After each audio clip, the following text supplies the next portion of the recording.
little soft open. Guys, quick question. Sure. Do you rather have multiple players playing Monday night or no players playing Monday night? Man.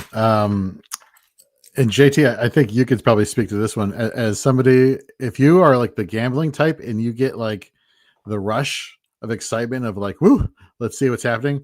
You're all in, baby. You're all in for Monday night. You're like, let's go. If you're like the manager who's teetering on the edge of having a winning season or like a losing season, you're kind of like, I can't, my heart, I can't take the stress. I personally, I'm the latter. I would not want all my players, the majority of my players on Monday night, even though it should be a good game. JT, this is just in general. I'm a gambling type, like Jorge said. I want as many guys Monday night because I feel like it makes no sense. There's like zero purpose to it. But I'm like, if I have guys on Monday night, I feel like I still have a chance. I'm like, yeah. Oh, I still got him covered. Perfect example. I'm looking at my lineups right now. I have a ton of teams with CJ Stroud and Trevor Lawrence. And I'm like, do I play Trevor Lawrence at 9:30 a.m. on Sunday, or do I wait till 9 o'clock on Monday to play CJ Stroud? And my mind immediately goes, I don't care what it says projection. I'm taking CJ Stroud Monday night. I want to wait. I want to wait and have that option that CJ Stroud might go off on Monday night, as opposed to counting on Trevor Lawrence at 9 a.m. to get me points. Zero logic, zero analytics go into that. It's a complete just mindset of like, I'd rather have the guy on Monday night to give me a shot in case I'm losing in fantasy. Yeah, here at least the Texans have been improving. I would say improving. And so it's positive. And you're right. Monday night, there's nothing worse than when you need like that high water mark. That's what I hate, is when it's like, all right. I guess it's more the opposite. I hate when my opponent needs it. When they need the 35 out of the quarterback position or the 26 out of the running back or wide receiver, and I have to watch that unfold. If I don't care if I'm up or down, 6 or 7, I get past that, even though that might just be as stressful. But interesting point. I just got it going in. It's like, no, but you're right though. That actually is worse. So that's why I always want to have a guy late, because it's worse when your opponent has someone going on Monday and you have no one, and you're up by like a little bit, and you're just like, you're like holding your breath the whole game, like every carry, every pass, you're like, no, not to him, anyone but him. It's like, see, that's what kills me. I don't want that kind of, I want my guy to have a shot at it. Because like if I have nobody, he has people, because that little bit of like, okay, I'm up 25, right? Then I'm up 20. Then I'm up 15. Then I'm up. Oh, you're 10. doing the projections per. You're like, all right, so in 6 minutes they've scored. You just start like 6 minutes points. Left. You're like, how many more catches can he get? You're doing, it's like, that's the mental gymnastics of that is just too much for me. I'd rather not have that happen if I can help it. Yeah. So it's funny. We were discussing this before we got on air, as far as like, man, so who's the guy? Because no Terry McLaurin, no Deebo Samuels, and of course, epic fail. Jumps in here. Which Commander wide receiver do you like best? Hey, none of them. The real question is for Epic Fail is, do they have any wide receivers left on this team? Is there anybody in the roster? They literally brought people off the streets. Yeah, no, it's brutal. So, one of the funny gag trends we had last year was Nick Westbrook-Akini, as far as like, man, he's scored like, for multiple weeks in a row, a touchdown based off of 1 or 2 targets a game. At what point do you just say, and the answer is you can't. And the same thing goes for Luke McCaffrey. You look at the average over the past 3 games played. You have Chris Moore with 9 targets, Jalen Lane with 7, Luke McCaffrey with 6. And so it's a very tight-knit group. I will say I do like Luke McCaffrey from the sense of the chemistry he's developing with Jaden Daniels, but just the target volume needs some work. The positive with McCaffrey, is like we were talking about off air as well. When immediately the first option when thrust in back in week 1 or 2 was definitely quote unquote hyper targeted, and the whole season's been a little wonky, but 17% target per route run, the 3 yards per route run, all the positives, like if then scenarios are there. That being said, I don't want to trust anyone. And in some leagues, the leagues we're talking about, super deep, you're banged up, teams in shambles, you're going to be happy starting any wide receiver that plays 65+% of the snaps and runs. Shit, I'd take 50% of the route participation personally, but I get the feeling we could ask 3 people and we'll get 3 different answers. I almost guarantee we'll get one person would prefer Lane, one person would prefer Moore, and one person would prefer McCaffrey, and we're all wrong. I will say the one who stands out, obviously, from Monday Night Football was Chris Moore. We saw the 5 targets, 3 receptions, touchdown, 46 yards, so 9.2 yards per target. So he wasn't exactly the home run hitter, but we did see some consistency in the connection with him and Jaden Daniels this week. So everybody was like, Chris Moore. I mean, you're not wrong. Right. But you take away the touchdown, and then what are we talking about, right? We're talking about everything is just clumped together the same. If I'm a desperate play, if I need some upside this week, I'm going that there's going to be an upside play with Luke McCaffrey. If I'm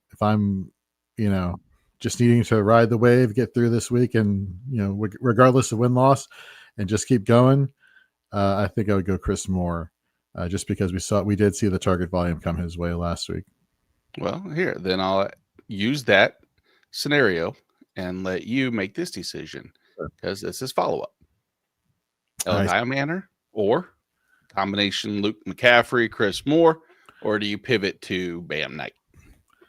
So I was looking up the fantasy points allowed to the running back position for Arizona, and do Cardinals give up the 9th most fantasy points? Excuse me, I was looking for the Packers. The Packers allow the 3rd fewest fantasy points to the running back position, so that's obviously not a good start. This Patriots team I think is going to roll in and just like the how to phrase it, the ass whooping that they're just going to place on Tennessee is just going to be something to behold. Like you're going to watch this game, and this game's going to end, and you're going to be like, my God, I have never seen what I have just seen on screen until today. So with that being the case, I would roll with A.O. Manor just because of the target volume. Calvin Ridley is out this week. So they have to funnel targets to the guy who he has a connection with, meaning Cam Ward has a connection with. Gotcha. All right, JT, here's one for you. I'm in with you on that, Jorge. I just think you got to play the garbage points, right? You got to assume he's got to throw it to somebody. At some point, he's going to, especially if you're in a PPR league, he's going to get some catches at some point. If you're in a non-PPR league, high touchdown league, I'm playing McCaffrey on the upside that he breaks one. But if I'm in a PPR league, I think you have to go Amenor. Yeah, I'm intrigued, just like you said, just the pure amount of volume that should head his way should at least support it somewhat of a decent floor. Speaking of potential floors, potential ceilings, Rico Dowdle, Tutu Atwell. Of course, the quiet talk is that it's been announced how the running back share is going to be handled internally between Chuba and Rico Dowdle. Unfortunately, that has not leaked its way to our ears, or at least it hasn't leaked its way to my ears. Maybe you two are going to be breaking some news that you've had conversations and you know who the lead back is.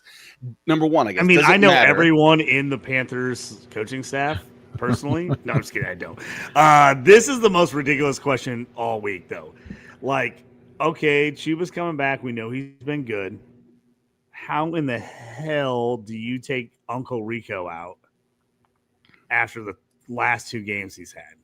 Like, only if you're the Panthers organization do you bench a guy who's been on an absolute freaking tear just because your other running back comes back because he's like, oh, I'll sit out a couple weeks. I'll get healthy. Oh, wait, this guy's crushing it. I feel 100%. Put me back in, coach. Oh, because you're losing your starting job because this guy is freaking absolutely on fire. Only in the NFL. So I already told my girlfriend. She gave me her phone and was like, hey, check my lineup. And she has Rico, which she owes me because I picked him up 2 weeks ago for her on the way to the Colts game in the car. I'm like, Chuba's out. Do you want his backup? She's like, yeah. Won her back-to-back weeks because Rico played. And now I'm like, you know what? You're going to get screwed because whoever you play is going to have a terrible game. The other guy's going to be awesome. So Collusion. I just split it right down the middle, and I just played Rico and Chuba for her. It's going to be a disaster. I can't wait to get beat up later today when she realizes they both scored her like 3 points each. But that's what we had to end up doing. So I just, if you're the Panthers, I mean, I just don't understand why you would sit Rico at this point. I'd be like, yeah, Chuba, we'll give you like 5, 6, 7 carries. Like, we'll work you in. But Rico's been on fire, man. How do you not keep playing Rico? This is going to screw so many fantasy managers this week. I already know. It's going to be a disaster. They're both going to get like 10 carries. They're going to give you like 7 or 8 fantasy points, and you're going to be pissed that you're not getting like 15 to 20 out of each of them. It's going to be a nightmare.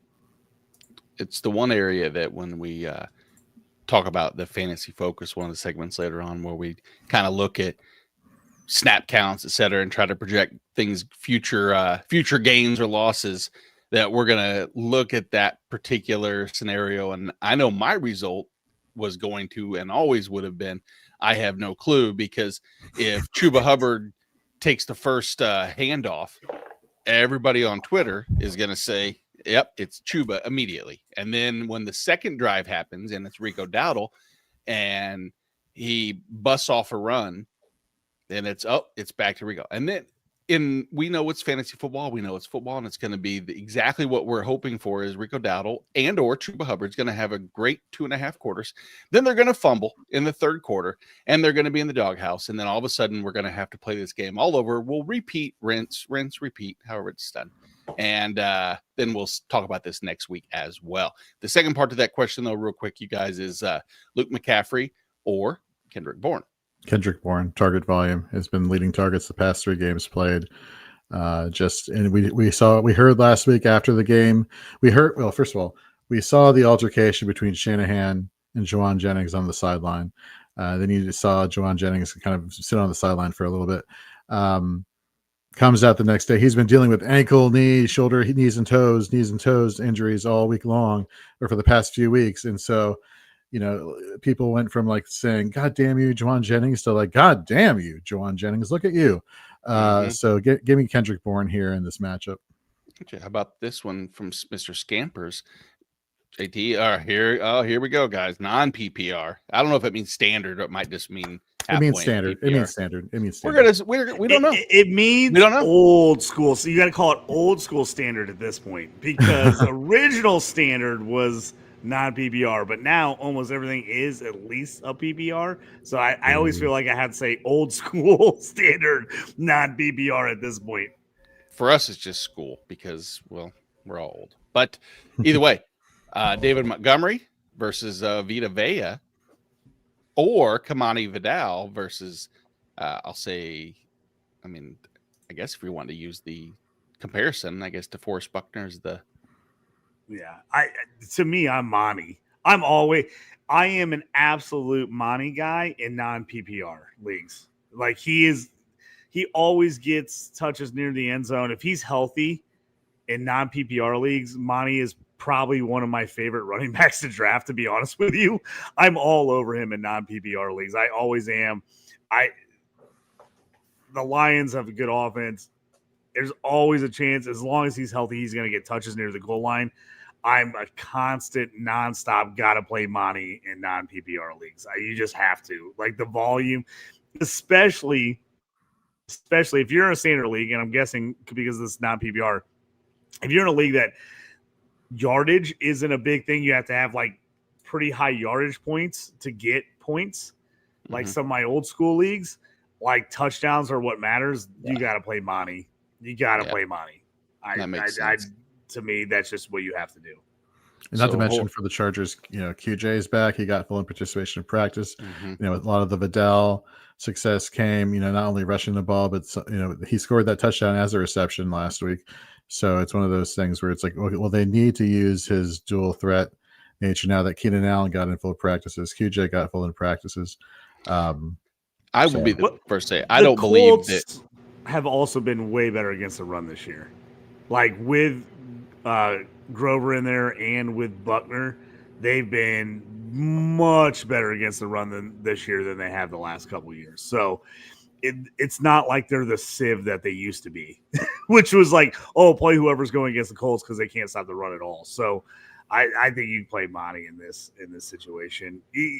Regardless, Vidal I think is decent, but I think the Chargers, if they win this game, is going to be throwing against the secondary for the Colts. Yeah, I'm not 100% sold. I'm not 100% sold that it's Kamani Vidal.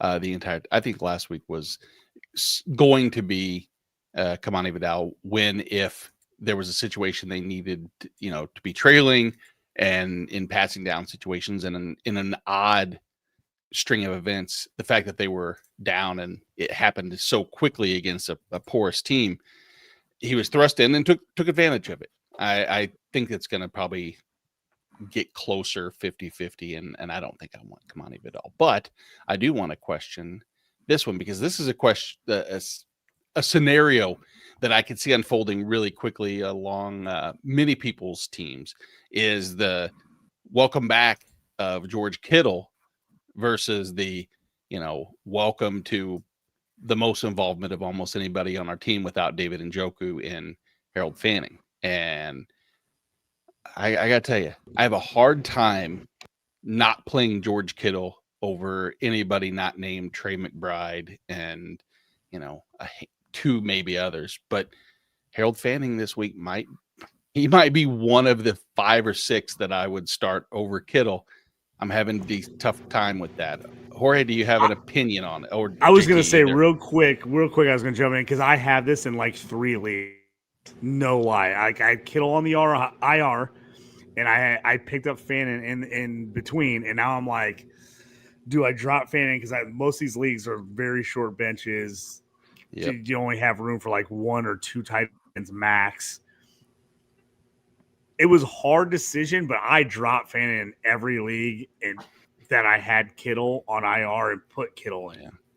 I cannot not play Kittle in this situation. For me, I like Fanning, so if I can play him in another league, but in this exact situation, I had it in 3 leagues and I put Kittle in for Fanning in every one of them.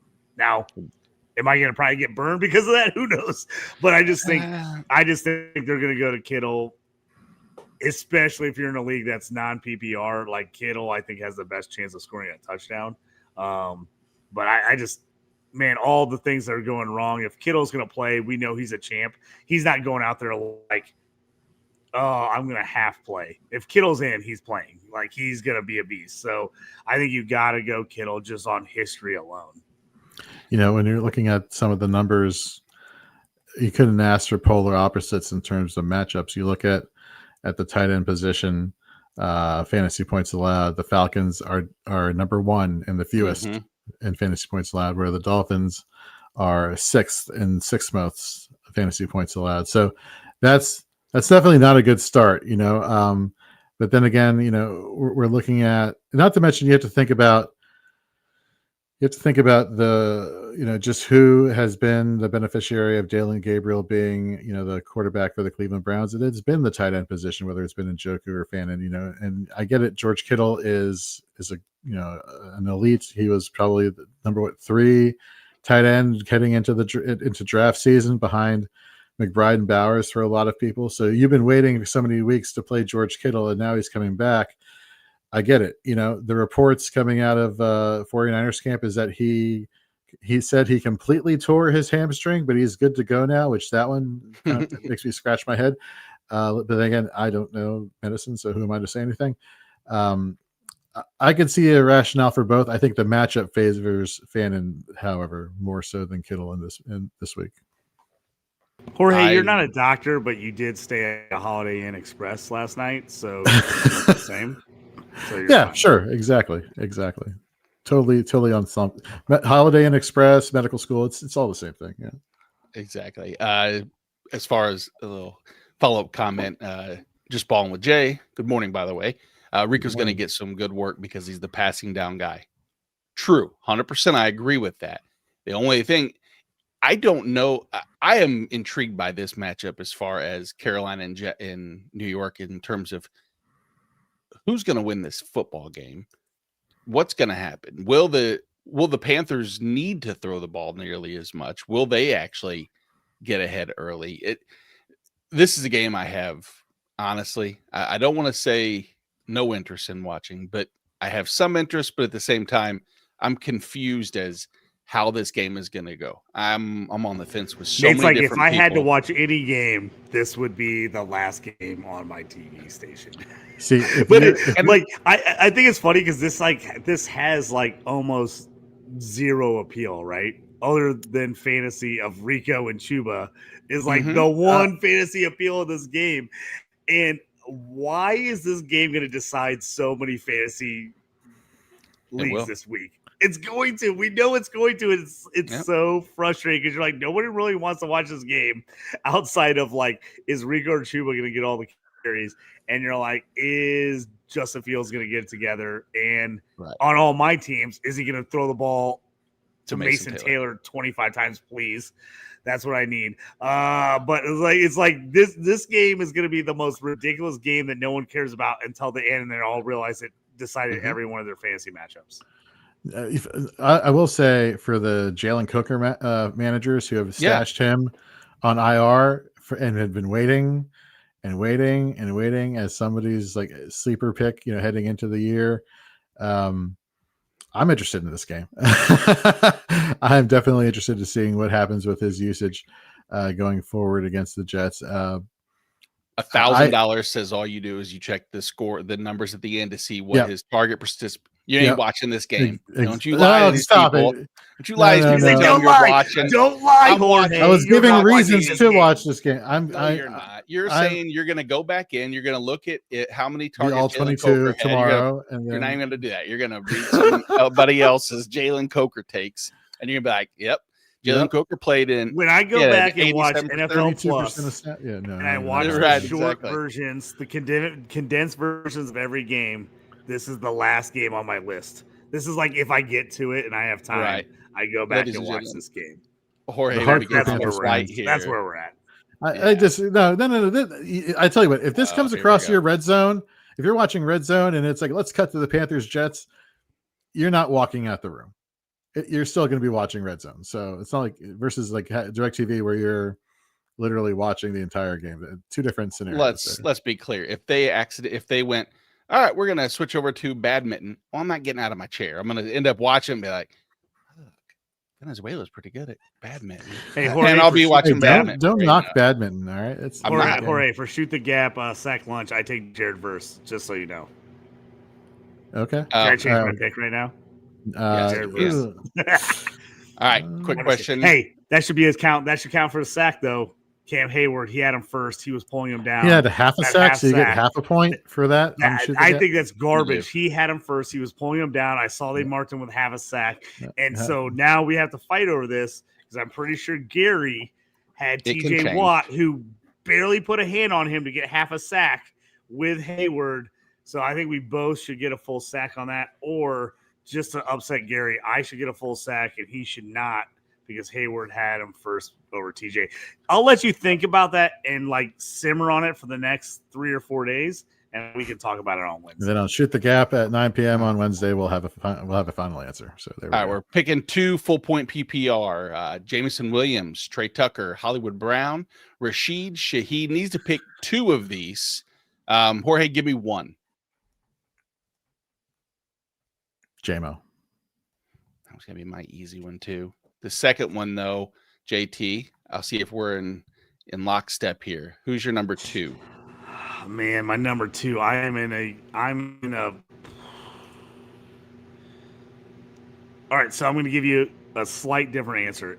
I'm going to go Hollywood in a normal scoring league, just of one full PPR. If you're in a big play league where you get bonuses for huge touchdowns, long plays, I'm going the upside of Rashid Shaheed. Mm-hmm. If it's bonus, like if you're like a 40 plus yard play, gets you like 3-4 bonus points, or a touchdown gets you like 9-10 points for a long touchdown, I'm going the upside of him. But if I'm just going standard, no bonus point, no nothing like that, I'm going Hollywood. I think he has a decent week this week for the Chiefs. I'm playing him in quite a few spots. Yeah, I understand your reasoning. I think that makes it does make a lot of sense. I always wonder exactly how his involvement with Rashee Rice's involvement immediately back into this offense, but their passing volume can support 3 different receivers. There's no doubt about that. Jorge? Now, one of the things I like about Tucker, however, is that you are seeing the targets, week 5, 6, last week, 5. Most importantly, you're seeing the yardage. You're seeing, respectable yardage and 62 yards in week 5, 70 yards in week 2. So he scores you a touchdown, you're automatically doing well for fantasy, right? Rashid Shaheed, like you were saying, JT, the swinging for upside is my only concern here. So Brock Bowers, is he officially out, or is just doubtful right now? I think he's out. I tell you what, guys, tell me what you think on this. I have Trey Tucker I picked up in a few situations, especially leagues that are non-PPR, like old school leagues where I'm like trying to play for upside. I like Trey Tucker, but I'm like nervous. Every week I'm nervous that like it's just going to disappear. Like, I think it's just because he's not a household name. I think he's in the mix, but I just personally, I'm like, oh, is he going to keep getting? It's like every week I get nervous that they're going to keep going back to him, but they keep going back to him. So like, is he a guy you should be playing every week or not? I don't know. I tell you what, I look at him in my lineup every week and I get nervous about every time I want to check mark next to his name. I get nervous. I'm like, oh, is this the week where he does absolutely nothing? Then do this. Then go in when you look at his name. Take out week 3, ignore week 3, and look at his results besides that, and it will make your decision a lot easier. And in that, despite that, I saw it before. I want to say it's a 13-14% target share if you exclude week 3 on the season, 15%. And that's not the end all be all. I know that it's easy for me to make the case about a player given a specific week. Sometimes I can make that argument, and I'm hypocritical. I know that. That's fine. I pick and choose my stances because that fits my narrative. That's what you're supposed to do, right? But yeah, besides week 3, don't get me wrong. There's nothing bad about getting 5 and 6 targets. I don't trust. Here's my thing: I just don't trust Geno week to week. To be honest with you, that's where my big thing is. Like, I don't hate Trey Tucker at all. I'm just like always nervous that Geno is just gonna fall apart week to week, and that's why I say if you look at that 4 wide receiver set, if it comes down to like this close, I want to take the guy with the better quarterback. Well, who has the better quarterback? Yeah, J-Mo with Goff. And Hollywood Brown with Mahomes. I mean, that's where I'm. If I'm playing it safe, I want to play the guy that has the better quarterback. I'm not going, well, am I putting my whole week on the line on Geno Smith and Spencer Rattler coming through for me? Yeah. All right. So Juan has this question. Debo's out.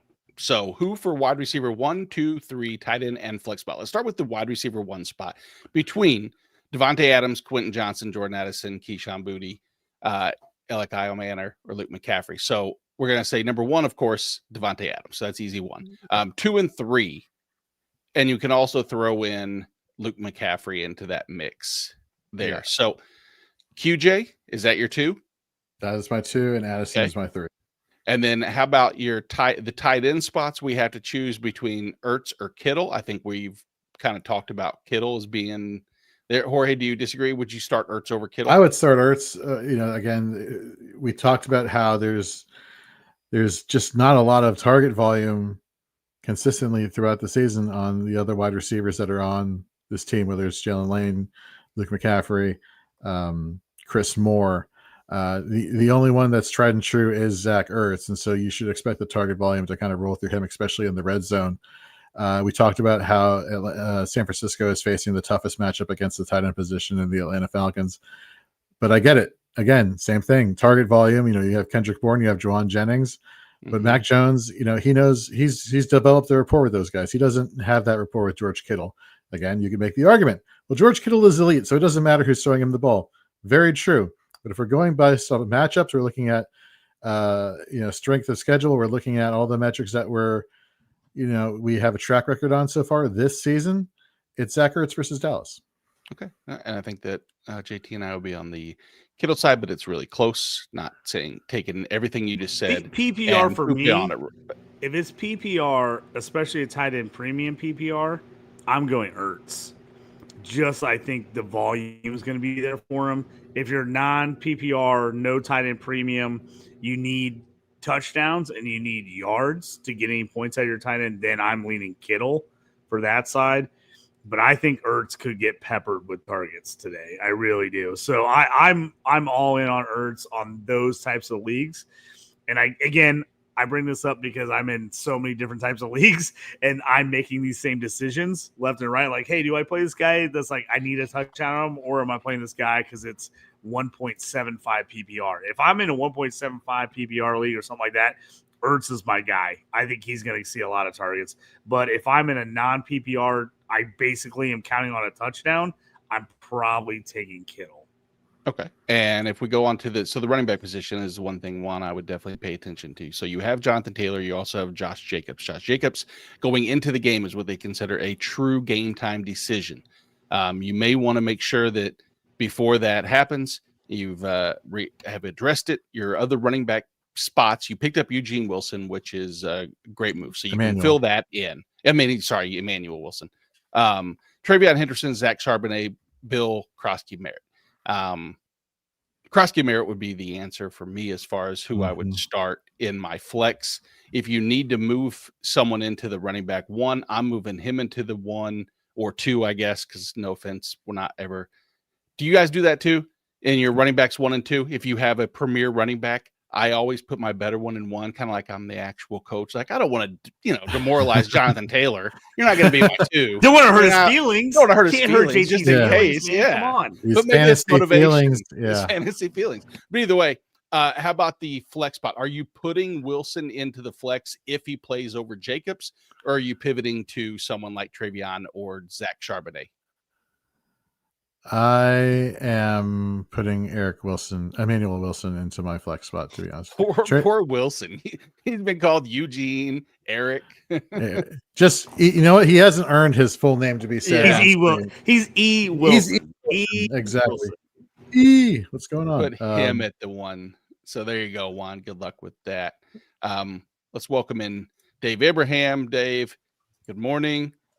You are going to be put directly on the spot with a full PPR, picking 2 wide receivers out of Michael Pittman, Jameson Williams, Mike Evans, Romeo Doubs, Kendrick Bourne, Kayshon Boutte. Okay, so Evans is a guaranteed 1. I know it's his first week back, but you got to trust the talent. Let's not get too cute right here. The other one I love, I'm expecting a shootout in New England, is Pittman. I think Pittman's going to do very well. Daniel Jones has been great. He's one of the handful of pocket quarterbacks we got. So those are the 2 obvious ones. I mean, we talk about Jameis Williams every week, and he's got that crazy high ceiling but a crazy low floor. So I like the consistency in those 2. So the Rams just scored, and I don't even know his first name. K. I guess he hasn't earned his first name to be said. Also, K. Mumpfield caught a 5-yard touchdown pass from Mumpfield. He's from Pitt. He went to Pittsburgh. Yeah, look at you. Pittsburgh. He's a rookie. Went to Pitt. I'm watching it right now. Just caught it. I actually like him in deeper leagues. I have him on the bench. He actually And like if you're in a super, super deep league, you might have him on some taxi squads. But yes, he's a rookie out of Pittsburgh. If All you right. have him, are you changing your team name to Mumfield and Sons? Ooh, That's that's good. that's Yeah. fantastic. Good night, folks. Right on See top. you guys later. Go out on top there, Nate. Yep. He's like, What I all right, do. I'm out, guys. See you later. That was my That's last thing. We A got great Jonathan throw in by the chat. Stafford, by the way. Right in the back. Jonathan, thanks for being patient. We got if Jacob sits, do you start Charbonnet, Michael Carter, or Bam Knight in PPR?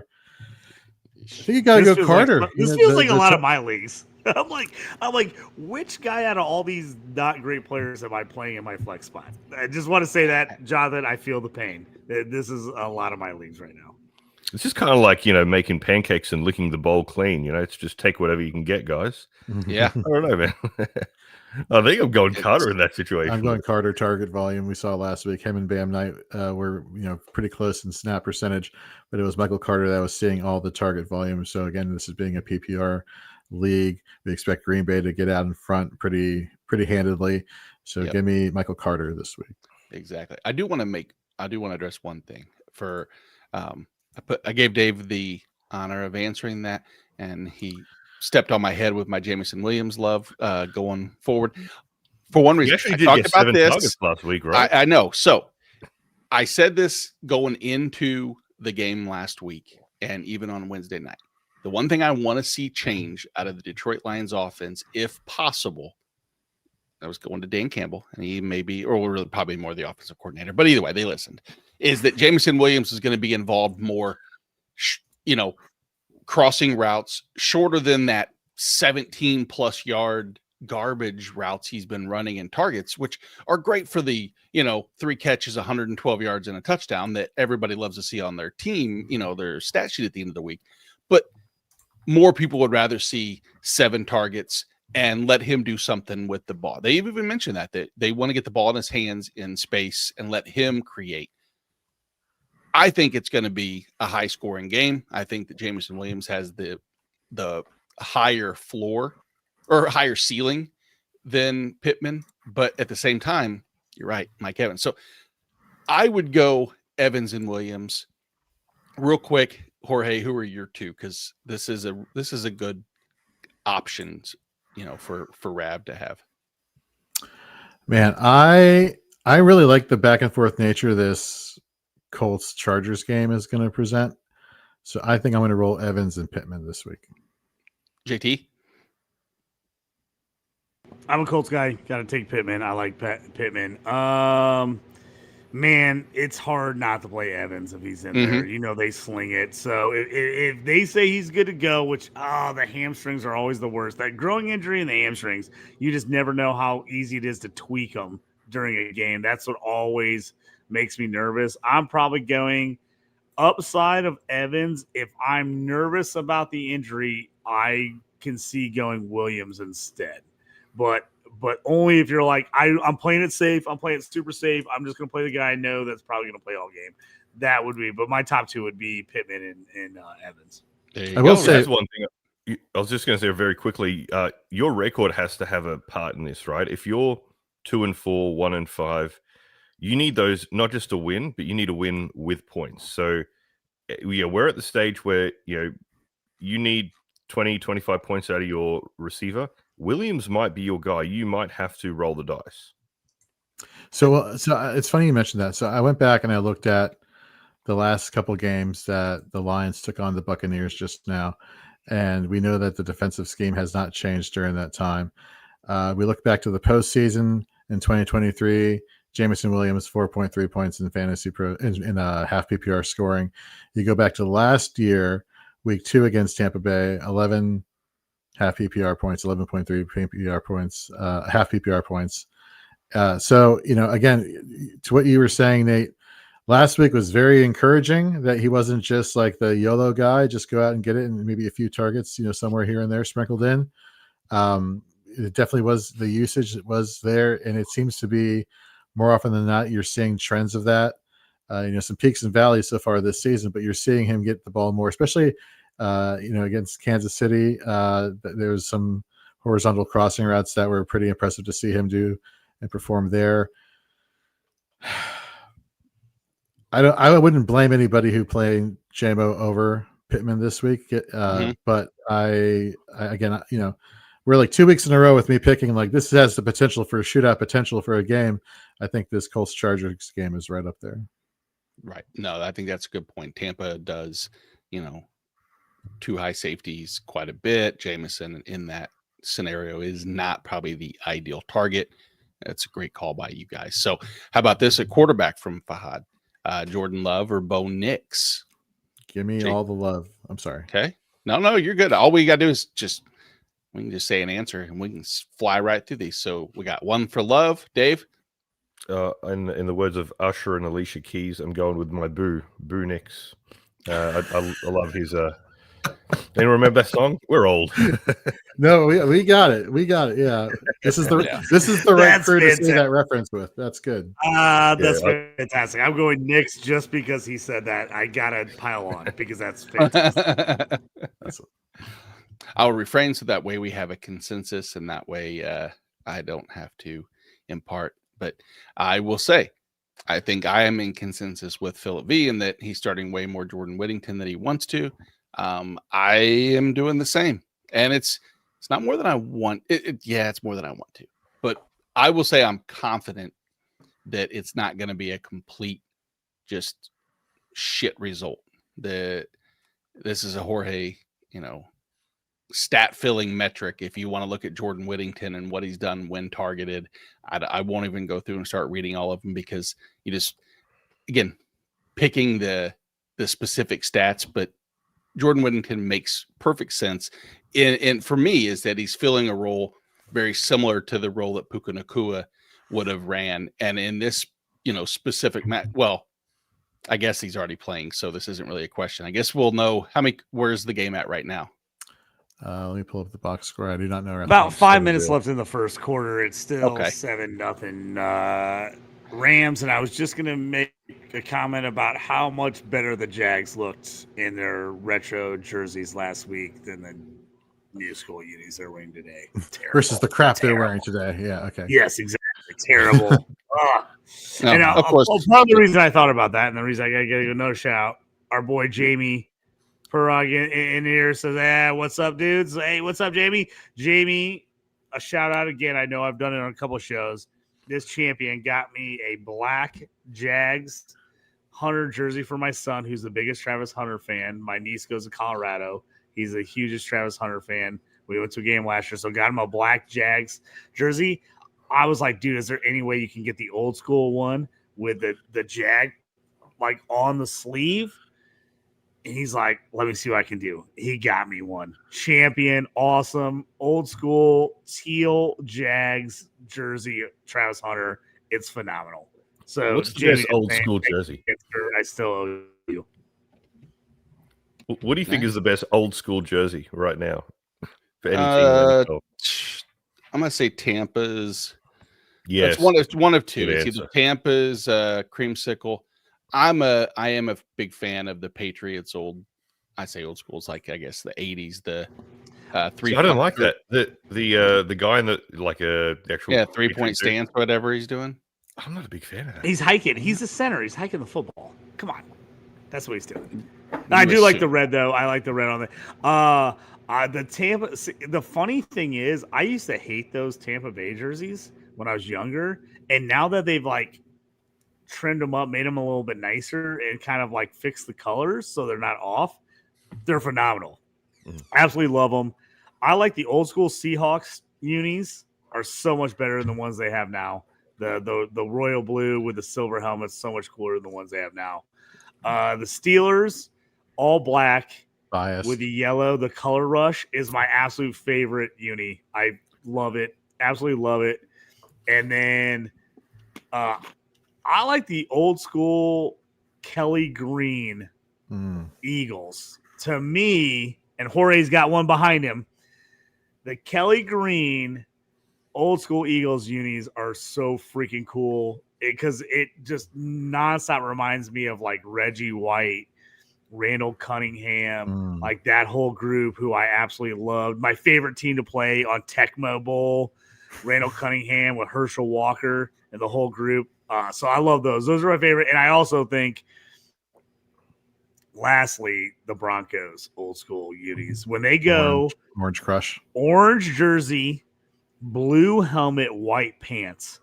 The triple color is phenomenal. Those are my favorite. And then lastly, since you got me into jerseys, which I'll go for. Basically, you've covered the entire NFL, but no. The Chargers, the Chargers, if they hadn't switched the old school, which they have now as their plain ones, the white helmet, light blue jersey, white or yellow pants is freaking great. The powder blue jersey with the white helmet is like the coolest uniform ever. So that one I love. If it was considered throwback, now the throwback is their normal, but it's I like it so much better than their dark blue jerseys. That's my rant. Cool. All right, Charlene's in the chat. Jamie's in the chat. Just balling with Jay says Bucks and Oilers. Totally forgot about the Oilers. That yes, definitely a huge fan of that as well. Oilers are phenomenal. I tell you what, though, if you guys have anybody watches college football, Houston stole. I should probably not say stole. Mimicked those. University of Houston mimicked those and got sued by Houston for mimicking them, which was like the biggest BS move of all time. Like suing them for that.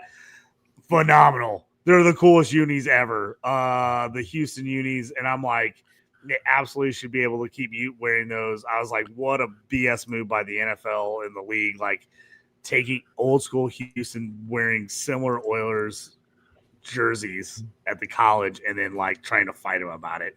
Garbage. But look those, go to Twitter, go to Instagram, look those University of Houston throwback Oilers jerseys. They're freaking great. They're so cool. Wide receiver 2 and a flex spot for Juan. He has a third league he needs. So AJ Brown, Marvin Harrison Jr., Romeo Dobbs, Kendrick Bourne, and then debating it if you want to throw in Kamani Vidal into that flex spot because Garrett Wilson, I think, is out. Man, I'm going to go Harrison, Dobbs, and Bourne. No, so you need 2. I'm sorry. I would go Harrison and Bourne, actually. Dave, this is where you say don't get cute, and you add AJ Brown to your mix. No, I'm not touching AJ Brown now. I'm avoiding AJ Brown now. Yeah. Avoiding the Eagles' offense in general, to be honest, other than Saquon Barkley. I'm going Harrison and Vidal. I mean, Vidal looks like the kind of guy who fits the Chargers scheme perfectly. You know, he's a dual threat running back. You know, they're looking for a number one guy with a sprinkle of what's his name, Haskins, just for change of pace. So love Harrison, love his targets. You know, we know the talent, and Vidal. He looked great last week. He looked great north south. Looked great out of the backfield. I think he gives you a very nice floor. JT, anything different? I'm a Marv guy, so Marvin Harrison. The concussion last week buried me from like one of the greatest gambling wins of all time. I had a huge parlay on Marvin Harrison and Brian Thomas Jr. going over catches, over yards, and a touchdown each. And the Marvin Harrison early concussion last week murdered me. It's such a great win. Marvin Harrison is my guy. This is one I know I'm going to be the only guy who probably says this, but I'm going Marvin Harrison and AJ Brown. If I had a better group, if Garrett Wilson was playing, I'd play Garrett Wilson, but he's out, so don't mess with him. Don't even think about it. I'm probably playing AJ Brown, and only because every week you look at it and you're like, I'm going to sit AJ Brown. Is this the week he blows up and has like 6 catches for like 140 and a touch or 2? So the Eagles' offense has been brutal for wide receivers, but I'm probably still playing Harrison and AJ Brown. Devontae Adams with the touchdown now, 2-yard touchdown. There we go. Over in All London. right. There we go. Keep adding up, Matt Stafford. Let's go. Warren Moggs, Darnell Mooney, Jalen Coker, Cade Otton. It's full point PPR, tight end premium.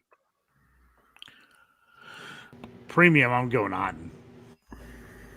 I don't know if we've seen Otten dominate as much as we would like to have seen. I think he's got 1 touchdown on the year. I might be wrong here, but Hold up. I'm going to go with he's Mooney. been rough. I've got him on a lot of leagues. You're right on that. He has been tough to play. I still like him, especially with Ibuka out. Ibuka's basically stolen all his underneath targets, everything else. I like Otten because of Ibuka being out, but Mooney has been a nightmare this year. He's been hurt. He is just like, you have not been able to count him at all. I am always, and me and Jorge talk about this all the time, I'm always a guy that first week back from IR.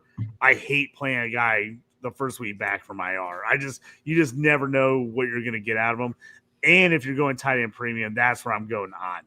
So even though Otten, I agree with you 100%, Otten has not been great. He hasn't.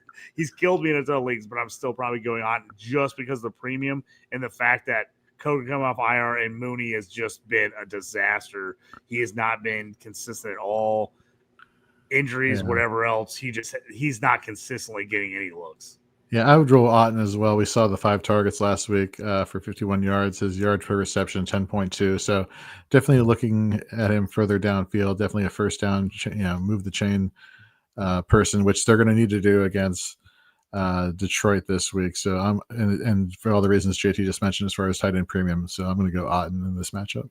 And like Jorge had mentioned, this is one of those situations where if we're going to watch and maintain something, the Cook boys in the building, pay attention to that, of course, going forward. All right, Moggs. The Cook waves. I think it's, you know what? It is funny, but it is funny. Yeah. But it opens up a lot of Jake, great fantasy names. Let's be honest there. This is true. I think so. Basically, in my work league, I can change it to Cook Boys because that'll go over perfectly well with my bosses in the chat. That's great. Perfectly well, Jorge. Don't have to worry about that at all. You can do whatever you want. This is true. But we will. We're gonna most offensive fantasy name. Stop it, David. Stop. Not this. No.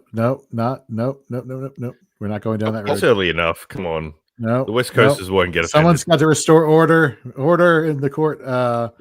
Philip, the fifth. YouTube audits on the phone right now on the ready to press cancel fantasy in frames. Exactly. Yeah. Indefinitely. As we're having all 738 of you tune in this morning, which we truly appreciate.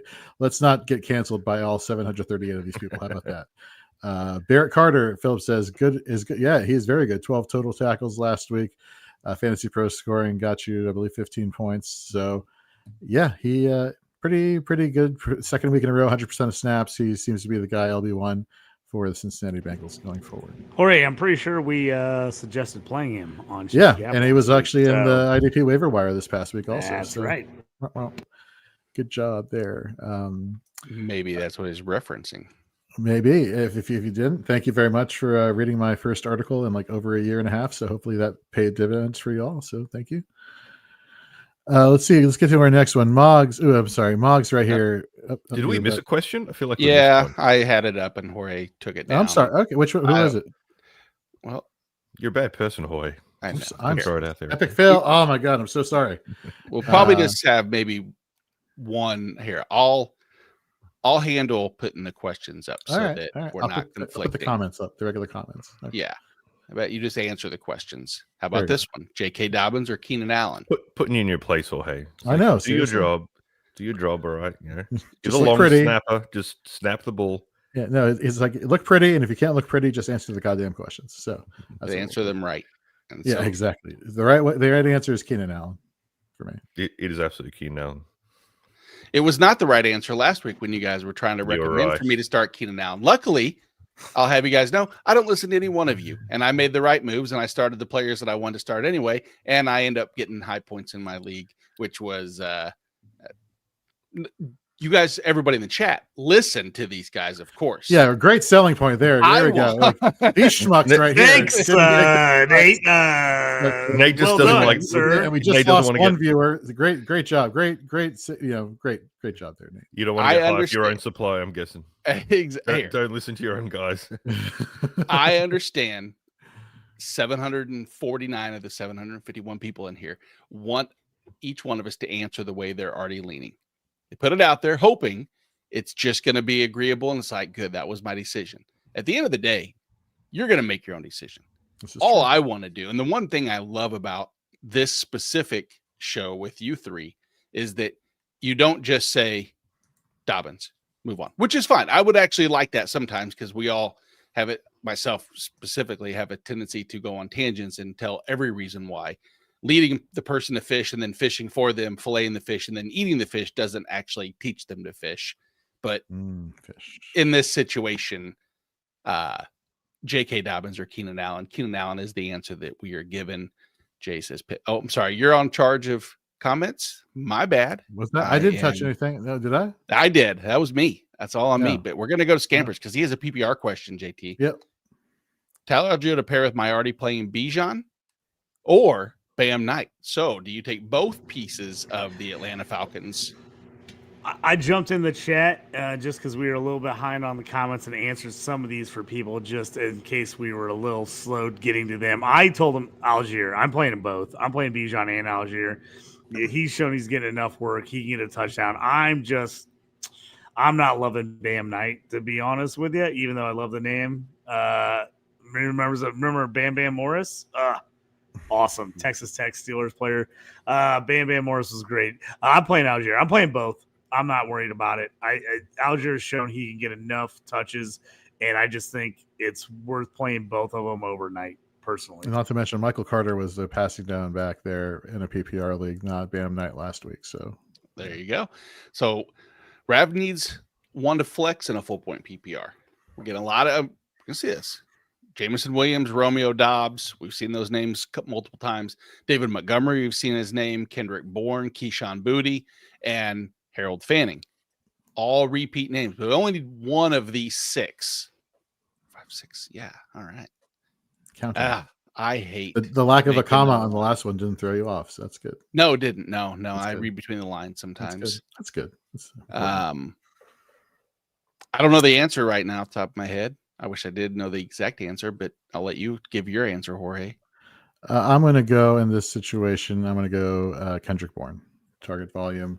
We saw him being the true. He's the guy who has a connection with Mac Jones the most in this passing offense. So give me him. I'm going to go with JMO on this one. Bourne, I just don't want to touch because I feel like that's going to give you some bad juju, some bad voodoo vibes to your team. Don't spread that injury juju to your team. All right. He's talented, but I don't know. We got Brock Purdy back this week. We don't know who he's going to look for. No, we don't have Brock Purdy back this week. We don't. Oh, that's my bad on me. All right. No, if I started the segment off with news and notes like I normally do instead of jumping right in, I probably would have been able to tell you that, and that's on me. You see, that's accountability right there. Something we deliver here at Fantasy and Frames 24/7. Can I at least hit the drop? Can I just hit the fantasy news football drop just so we say we hit the drop? Because yep, everybody close your ears. Thank you. I reduced the volume.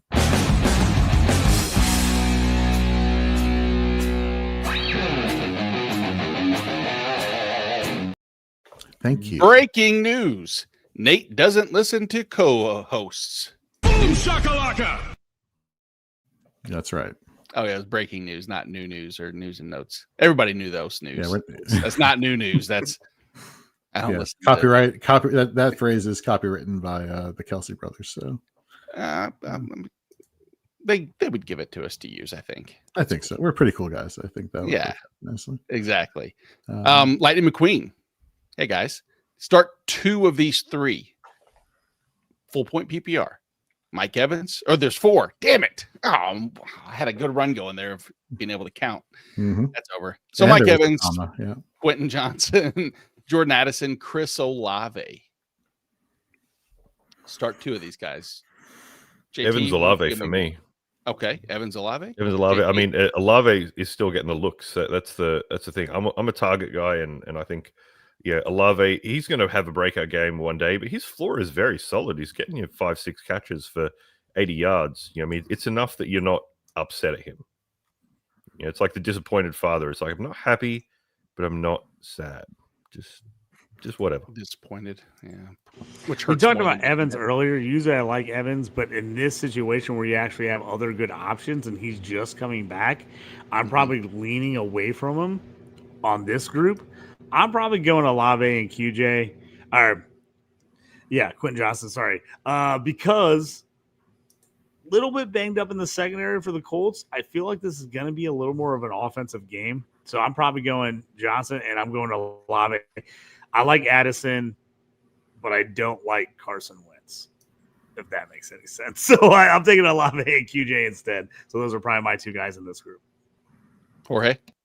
I am gonna go. This is gonna be great for people because we're gonna give them all Oh, different. I'm going Evans and Addison. I knew it. Yeah, That's good, Lord.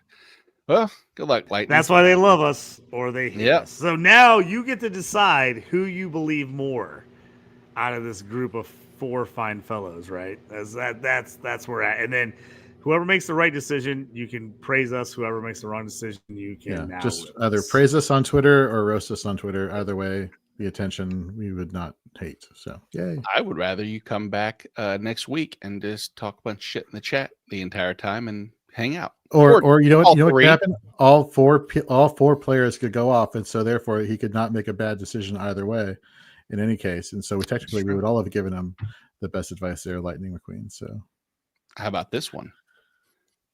I Who do I want Spencer Rattler against the Bears? No, is that Jorge Carson Wentz against the Eagles? Carson Wentz against the Eagles. JT, you just said you love Carson Wentz. Are you gonna love him enough to? So this, I will have to say, this is my PTSD of Carson Wentz being on the Colts for a year, and it's just like it's hard for me to like not remember all the screw ups. So Carson Wentz is one of those guys.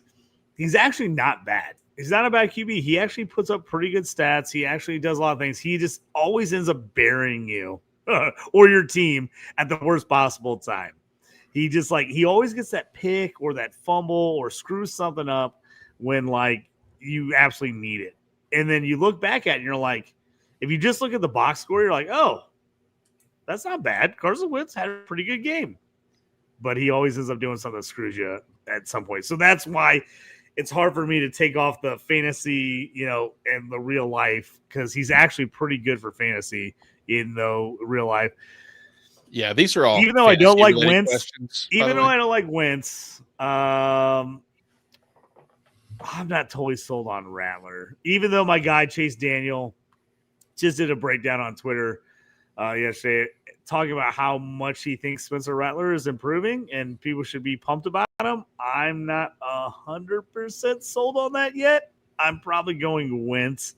The Eagles defense has not been as good lately as we had expected with all the turnovers. I'm probably going Wentz. Long-winded answer. Sorry about that. I'm staying away from the rattlesnake. I think I like Wentz now that he's got Addison. He's got JJ. Yeah, they've had a week off. Yeah, I think they're going to be a team to watch out for. Is there any updates on Brian O'Neill? Did he get hurt? Has he checked? And granted, I feel like that's just one of those things that I put into the old mental Rolodex to pay attention to. Not that it's going to have every impact, but against a pass rush and a defense like that, I think that could impact. Obviously, if I'm O'Neill is a game time. I'm going to say something, Nate. I'm going to say something that's going to make you very self-conscious. I've noticed granted is your word. Granted? That's like your thing. I do. And you know what else I say a lot is like I said, it's a good and thing. Yet I never actually say anything in advance. Like I said, and they're like, but I've never actually said those things. And I catch myself saying it and I'm like, son of a bitch. But yeah, us highfalutin folks with you almost said it again. So what? Granted. I'm gonna keep saying it, and I won't get self-conscious about it because you know what? I like my vocabulary. I like me. Have you seen that, by the way, John Candy special? I'm good enough. I'm smart enough. Gosh darn it! I like the word people granted. like me. Yep. But the John Candy. I'm going to point at you every single time you say granted now. Good. and I'll just cut you off screen. Charlene wants to know Kenneth Walker or David Montgomery. PPR Walker. For non-PPR, still Walker. Charlene ain't playing in no non-PPR leagues. Come on. I'm in quite a few non-PPR leagues, but they're You're all not old school Charlene. leagues. Yeah, That have been exactly. like This is 20, Charlene's question. Yeah, Charlene, Walker or- depending on what it is, I would, man, two of my favorite guys. Again, non-PPR Monty, but if you're in PPR, probably K-Dub. She says always PPR. Jorge, come on, no, come on, no, you Makes sense. I feel that way. Like now, I'm like, God, why would you play in a non-PPR league? But then I'm like in 20 non-PPR leagues, so I'm like, I guess that's why I'm like, all right. There's reasons to play. Changing up is always a nice thing. Changing up a lineup for Jelly of the Month needs to drop a player or illegal lineup. Getting rid of Coker off the IR. Does that change? I guess if you had to take Coker off the IR, and then that would there are a lot of leagues. If you have a guy illegal on your IR, especially on sleeper, it won't let you like move anybody or adjust your lineup until you take him off. Correct. So would you drop Juwan Jennings to bring Jalen Coker off the IR? I'm not a fan of that. Not a fan of that. What?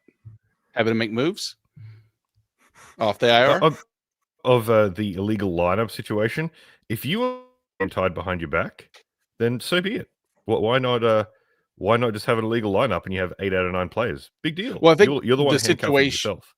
Right. I think the situation that most likely is affecting is that Jelly of the Month wants to have a legal lineup so they can make a move. So let's say, for instance, they have a player on a bye week. They can't take that person out of their lineup until they rectify their illegal lineup. So let's assume that's the scenario here. Are you dropping Juwan Jennings to bring Jalen Coker off the IR, or are you just going to go ahead and drop Jalen Coker altogether after leaving him on your IR to keep Juwan Jennings on your team? All in favor of the keeping Jalen Coker side, say aye. Okay, so it looks like the Juwan Jennings have it, and he had Jelly has yet and born too. I'm going to assume is that Tet, yeah, that would make sense. And Kenneth Bourne. Yeah. So wow, two teammates. Yeah, I'd go San Francisco side. There we go. Jamie, Jorge knows how I love watching tight ends. But 2 questions: Darren Waller or Hunter Henry? First question: Darren Waller or Hunter Henry? Jorge, go. I mean, Gary Darren Waller. You can't ignore just the hot streak he's been on since he's come back to the NFL. And Hunter Henry has always been one of those tight ends that the Patriots have always relied on, as far as especially in game scripts that require them to kind of catch up or to garbage time situations. So give me Waller in this situation. We even saw even if he doesn't get you the yardage or whatnot, he still gets targeted a lot in the red zone and in the end zone. So it's a no-brainer for me. How about Mason Taylor? Let me ask you this: the Patriots win today. Are they? No, you can talk about the Patriots. Go ahead. Also, I was going to say, Patriots win today. Are we taking them seriously? They're going to go to 5-2 if they win. Are we now not a since genuine threat in the the Bills NFL? game? Are we not taking them seriously since they upset Buffalo in Buffalo? I think that was a little bit of hype. That was okay. They're not terrible. I mean, they did beat at the one point the number 1 team, in the NFL with the Buffalo Bills, and so I do take them seriously. Sorry, internet trouble. I understand what he's saying. Is I think the general consensus from maybe not all of us is that people aren't taking them as seriously as maybe people should, which I can understand. Yeah, definitely. As far as Mason Taylor or Kyle Pitts, it's Mason Taylor for me. Mason Taylor for me as well. You guys, anybody on Kyle Pitts? I mean, I'm a huge Mason Taylor fan, so sorry. I love Mason Taylor with no Garrett Wilson. Fields has to throw to somebody. If there's going to be a blow-up Mason Taylor week, I feel like this has got to be the week. Yeah, and I think, Jelly, we are in agreement that Mason Taylor is over Hunter Henry. for that scenario too. Sounds like it. Dylan has a question. Let's have a day, Dylan. Let's have a day. PPR. Made a trade. He moved DeAndre Swift, so he has Devon Achane, Quinshon Judkins, Bill. Traded Swift for QJ. He needed wide receiver help. First and foremost, is that a good move? Given his running back room, would you guys agree to move DeAndre Swift at probably a sell high that you could? Did he get enough for him in Quentin Johnson? JT? I feel like that's a pretty even move. I do think, especially depending on if you're playing Dynasty or Redraft, I think it's absolutely an even trade at this point. Dynasty, I think the Bears are going to go RB next year in the draft somewhere. So I think Swift is going to lose a little value. I have not been a Quentin Johnson fan since he came out of college, but man, he is playing so much better. And like I said, whenever you look at wide receivers, I'm always going to lean on guys that have really good quarterbacks. I think Justin Herbert is a really good quarterback. So the fact that he's now in there, I like that move. I think that's a good decision. I'm all in on that trade. And then to follow up on his question here, also pick one QB. I'm taking Darnold against Houston in that scenario. Darnold's look good. I'm also president of the Sam Darnold fan club, so that makes me take Sam Darnold always. I'm still upset that I did not win Super Bowl MVP. Sam Darnold last year was my favorite bet ever, and the Vikings did not win the Super Bowl, and he did not win MVP. But I still think that bet should have hit. So I'm Sam Darnold, and yes, I think it's a good trade. Give me Sam Darnold, the number 5 quarterback in fantasy points per game scoring since week 4. Real quick, I'm going to throw this one in there just because we brought up Sam Darnold, my guy. I just made a trade in a 48-team, 4-copy, start 2 QB league. I'm out of the playoffs. My team is kind of falling on hard times. I traded Sam Darnold, and I'm now semi-regretting this, but I still like it. I traded Sam Darnold for Garrett Nussmeier, LSU, it's a Devy league, and a 2nd and 3rd round pick. You guys think that's absolutely insane? I know people are down on Garrett Nussmeier from LSU. I still like him. I still think he ends up being a 1st round pick somewhere. I think the Steelers should take him, to be honest with you. Is that just crazy? Did I just totally lose out on that trade, or do you think it's semi-okay? It's kind of tough with the quarterbacks because as we can see by Joe Flacco, like quarterbacks nowadays can play till they're 74 years old. So you don't know if he's going to be elite the next 5 years or not. Different with like a wide receiver or running back. Might have been not the greatest of moves. I don't know. I think if you lost, it's not by much. If you won, it's not by much. I think it's a relatively even trade. More exciting. If I was in the mix, I think I would have never made the trade because I actually traded for Darnold the 1st rounder last year when I was in the playoffs in that league because I had no QBs because I had Trevor Lawrence and Justin Fields who were both hurt. I somehow made the playoffs playing Mac Jones and trading for Darnold last year. So I did trade a 1st for him, so I feel like I lost there, but I'm banking on Nussmeier, which I think is probably not the smartest move right now, but my love for Nussmeier, because he's my QB1 next year. I know people are going to rip me for that, but I think he's my QB1 still in the draft.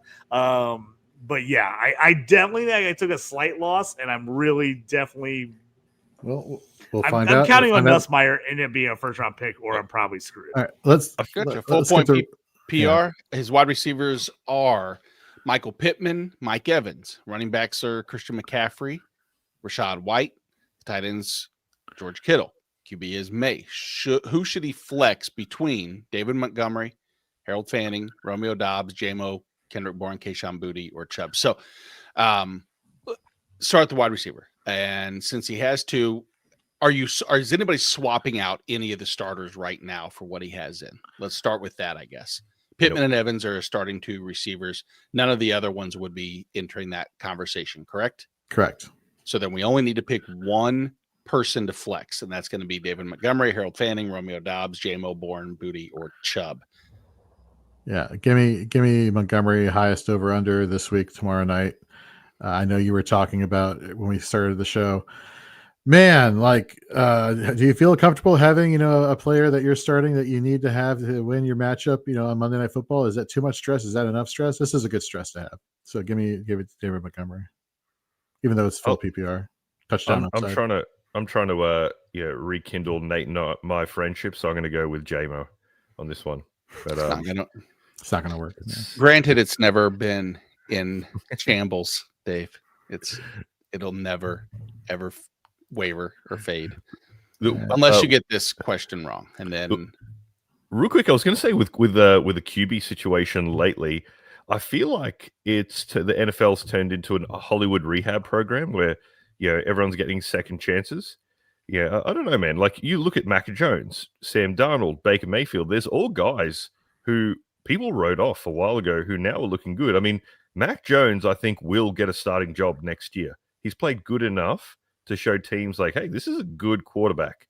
He's relatively, I wouldn't say like top 10 elite, but very serviceable, very good game manager. But I think for that reason, we're talking about dynasty leagues. Never give up on your QBs because you never know when they're going to revive their career. That's for all you Trey Lance fans out there. Never waiver. Have hope. Hold tight. Hold tight. Yeah, hold tight.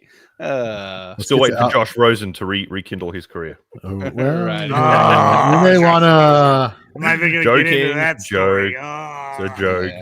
Alpha Gator USA. Hey, fellas, need some help. Start 1 in PPR, Travion or Chubb, and 2.5 point PPR, Dobbs, Golden, Tucker. If Jacobs is in the mix, put Wilson in. If Jacobs is out, put him in the mix. So start 1 in PPR, Travion Henderson, Nick Chubb. Dave. Man, I'm going to go with Chubb on this one. Travion, I was never big on the hype. The Patriots, when Ramondre is looking hot, when he's the prettiest guy in the room, he's getting all the attention. Travion ends up getting a handful of looks. So, for me, I want to go with Chubb, who I know is going to get 10, 15 touches. Yeah, I'm also with Chubb. The one thing we know about Vrabel is that analogy fits perfect, is that Ramondre in his eyes is the prettiest in the room, and Ramondre drinks too much and throws up all over Vrabel's chest, and he still goes, yeah, I'll deal with the drunk vomit and not. He holds his hair back while his head's in the toilet bowl. Yeah, as the Travion next week, I can't give up on Travion. I keep playing him every week. I'm like, this is the week that Vrabel's finally gonna pull his head out of his ass and be like, no, he obviously is our best running back. And then every week he doesn't do it. And I just keep putting him in my lineup. At this point, I'm so pot committed to Travion that I'm just Travion every week. It's not probably the wise decision, but I just can't. At this point, I've already decided, like, I'm just playing him every week until he blows up. Fantasy and Frames does not endorse the words of being pot committed and or gambling addictions. Call 1-800-BETS-OFF if you stay in the Travion Henderson all-in game. He has another part to his question before we get started. My bad. He said 2.5 point Dobbs, Golden, Tucker. Give me Dobbs and Tucker. And I would not put Emmanuel Wilson into the mix here if Jacobs is out. Anybody else have any? I'm going to go Dobbs and Golden, but it's not by much. I mean, I don't think you can shuffle the chess pieces there, but I don't think the result's going to alter too much. Honestly, I think if Jacobs doesn't play, I might actually start Wilson over Chubb. The concern for me is that, one, I don't know what time these games start, so I'm going to scramble and look and pretend that I'm going to keep talking. I know the Arizona game, or Green Bay game's at 3:25. Central, yeah. Yeah, I always got to try and convert time zones when okay. You say that. I'm like, I think that's a 125 games here. It's 3:25. We stick. It's the only time zone in America. Or 25. I'm also reading the screen on my computer that says 3:25, and so yes. I'm a simpleton, and I'm going to go with that. And the other option, so Nick Chubb and Woody Marks is, Monday night at 9, so that leaves that open, which is always a plus. So there you go. So between Chubbs and Wilson, you'll know that answer at around what's that? 1:25 Pacific time. Congratulations. That's right. Alpha 6:30 Gator. a.m. kickoff today, guys. Yeah. Yeah, Alpha Gator USA. You are my kind of person. Bam Bam Bigelow is my favorite Bam of all time. That is the correct answer. Bam Also- Bam Bigelow, by the way, got his head tattoos done about 15 minutes away from here in St. Louis. What do you think No of that? kidding. Yeah. You mean also WrestleMania main eventer Bam Bam Bigelow when he took on Lawrence Taylor No, back at WrestleMania 11. nobody meant that. Sorry, No. but Alpha Gator Charlene- USA might have. well, Alpha Gator could have. That's true. Sorry, Charlene probably didn't know it, but she does have a question of a similar high stakes mega event, which is the Megalo Bowl. Needs a flex in it. Bam Bam Bigelow, David Montgomery, Hunter Henry, or Evan Ingram. She has Mike Evans in her other flex spot, and Shepard's on the bench in case he doesn't go. So let's say Evans is in. Keep this simple. Need a flex out of Bam, Montgomery, Henry, Ingram. Is Montgomery the answer? For me, it is. I I like feel like Henry. Monty's always the answer. It's always Yep. Monty. Dave, you were going to say something different. Henry or Monty for me. I could go either way. Evan Ingram is the honeydew melon in a fruit salad. He exists. He's there. He kind of just fills space, but you're never happy about it. I don't know. I don't know how confident I'd be playing Evan Ingram. Yeah, Bam. I just don't. I think he's had enough chances to try and make something. He's not there. But Monty or Henry, I could go either way with a slight edge towards Henry. Yeah, I think he is Drake May's guy. He's his short intermediate route guys. He can run good posts. So yeah, Hunter Henry could score 100 yards and 2 touchdowns, and no one would be surprised. I would be surprised. Didn't he do that in a game earlier this year? He might have. Doesn't mean I wouldn't be surprised. I'd be surprised if anybody does that. Just a little pleasantly Hey, surprised. we're Frymouth already. We're one game in the season, one There and a we half. go. And I don't know if anyone's noticed yet. Just want to pull this up because as I'm looking at lineups, Christian Kirk is out. I did not know he was even questionable, but he is officially out for anyone else who has Christian Kirk on your in your lineups or on your team. Just a heads up. That is a good heads up. I don't, but I assume that could potentially lead to a few other conversations about some of the ancillary pieces there. And we'll get some of those questions as we move on. But let's get to Xavier Hutchinson. Play him if you Yeah. if you got them both. I do in a bunch of leagues. I had Christian Kirk in. I'm taking him out, putting Xavier Hutchinson in. Epic Fail. Has a question. IDP. Flex spot. Mac Wilson against the Packers. Cashman against the Eagles. Winters against the Falcons. Or Jorge's favorite, Carl Granderson against the Bears. So give me, even though he's coming back off of IR this week, give me Blake Cashman versus Philadelphia. D Winters, it's Teddy Bethune. That's the guy who's going to be the green dot wearing linebacker for the 49ers and has a crazy tackle efficiency last week. And so the fact that they're giving him a full-time role in this defensive linebacking core just fades Winters for me.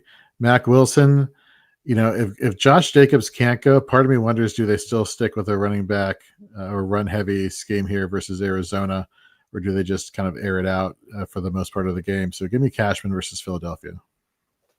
JT? I'm Cashman unless you're in like a super sack heavy league where you get a ton of points for sack fumble. If you want to play super high upside on a big scoring league like that, Granderson, but floor, get the tackles, Cashman. I just want to comment, not that I'm going to answer the IDP questions because I know nothing about it, but Epic Fail always has great attention to detail. He always gives us who they're playing, full names, uses proper comment. It's the equivalent of saying the word granted. So It is, and yet I understood Granted. what the name is that it's Epic Fail because I can comprehend. Whereas I believe I heard that the folks over at Shoot the Gap, our sister, We struggled for a podcast, minute. that We was struggled for a written. minute with that one. That But was that took some time. We got it together. We were like took us a few 3P, shows. 1C, three pick Yeah. fail, Epic Fail. It's like, oh, Samsonite. We were way off. Exactly. Well, second touchdown for Devontae Adams, FYI. Nice. Dun, dun, dun, dun, dun, dun. Julian or Julian, however you want to assume, needs a start one out of Tony Pollard, Tajay Spears, Zach Charbonnet, or Michael Carter. It is a full point PPR. Man, I'm between Pollard and Carter. Probably. Here's the question: does the lack of any offense in Tennessee just assume that all the offense will be Tony Pollard, or is the lack of offense in Tennessee means Tony Pollard is just going to be swallowed up and spit out by the Patriots and company?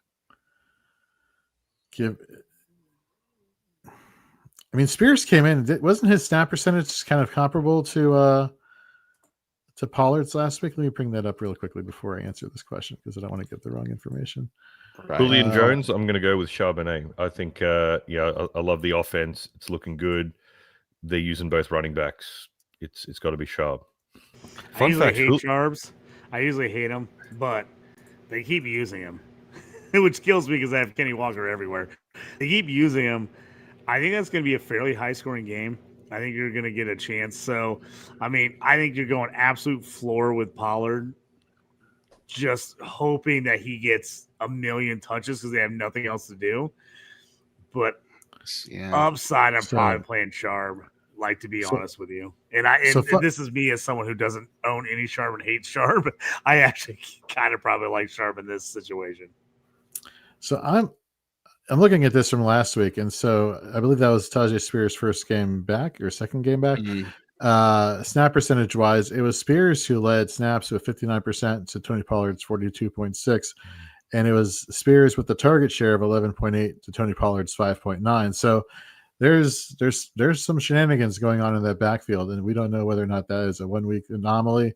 But if one was to think that the Patriots would get ahead, which I think that's a fair assumption to say, in this matchup, Spears would be the guy.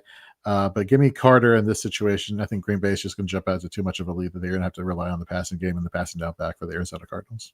I agree with that exactly. And looking into it, it was Tajay Spears as far as didn't have many of the running back carries, only 30% of them, but it was the passing down work. And you're right. I think New England gets up. Tennessee is going to probably have him into that situation for sure. So, couple guys. Jamie's good at talking shit in the chat, mostly on your late night episodes, which is true. Very true. You said Julian before, right? Made me think of Julio Jones. Do you know that's not his real name? It's Quintoris. Yes. I did. Someone was asking a question about people. I think it was my wife Carrie was questioning why people would use a nickname as their real name, like Hollywood Brown is what the situation was. And I was like, I don't know, because he's went by Hollywood his whole life. Not Hollywood. Let's right. Yeah, we all know. That's an obvious one, She said, she's like, well, who else uses their nickname? And I was like, funny fact. I thought it was a fun fact, Julio Jones being that. She didn't think it was funny and said that what's funny about that? That's just a fact. But I digress. Dante Hightower, that's not his first name. It's actually Quaylen. Now that takes me. Okay. All right. There we go. Did you know that Mr. Scampers is referencing, I think it's a 40-year-old virgin with this, because what I was talking about, the Mike Vrabel getting thrown up on Hot Girl, that I believe is the Steve Carell part where they're in the car and she throws up on him and does that. She's like, I want some shrimp. French. Let's get some French toast. French toast. Exactly. That's what it is. French toast. Are we too old for these references? Like, are all 842 people in the? I think we are. I just turned 41. Throwing out 2000s. The best part is like, no matter what Jorge brings up, I always know what it is. At least I know that me and Jorge are gonna laugh. If no one else laughs, right. I know we're on the same page. So that's all that matters. Mm-hmm. Hey, as long as I understand the references, and I was getting ready to touch. Thank you. You are welcome. When Dave said the honeydew being the odd man out, I like honeydew more than cantaloupe, but I didn't know if anybody else did. So I was going to stay by myself. I didn't want to isolate into, I officially hate both. So if that is good for anyone, I would not eat honeydew or cantaloupe. I didn't know what cantaloupe was when I moved to the States. We call it rock melon. The English word is rock melon. Yeah. It's like, what the hell is cantaloupe? Is that like some sort of tent? I don't know.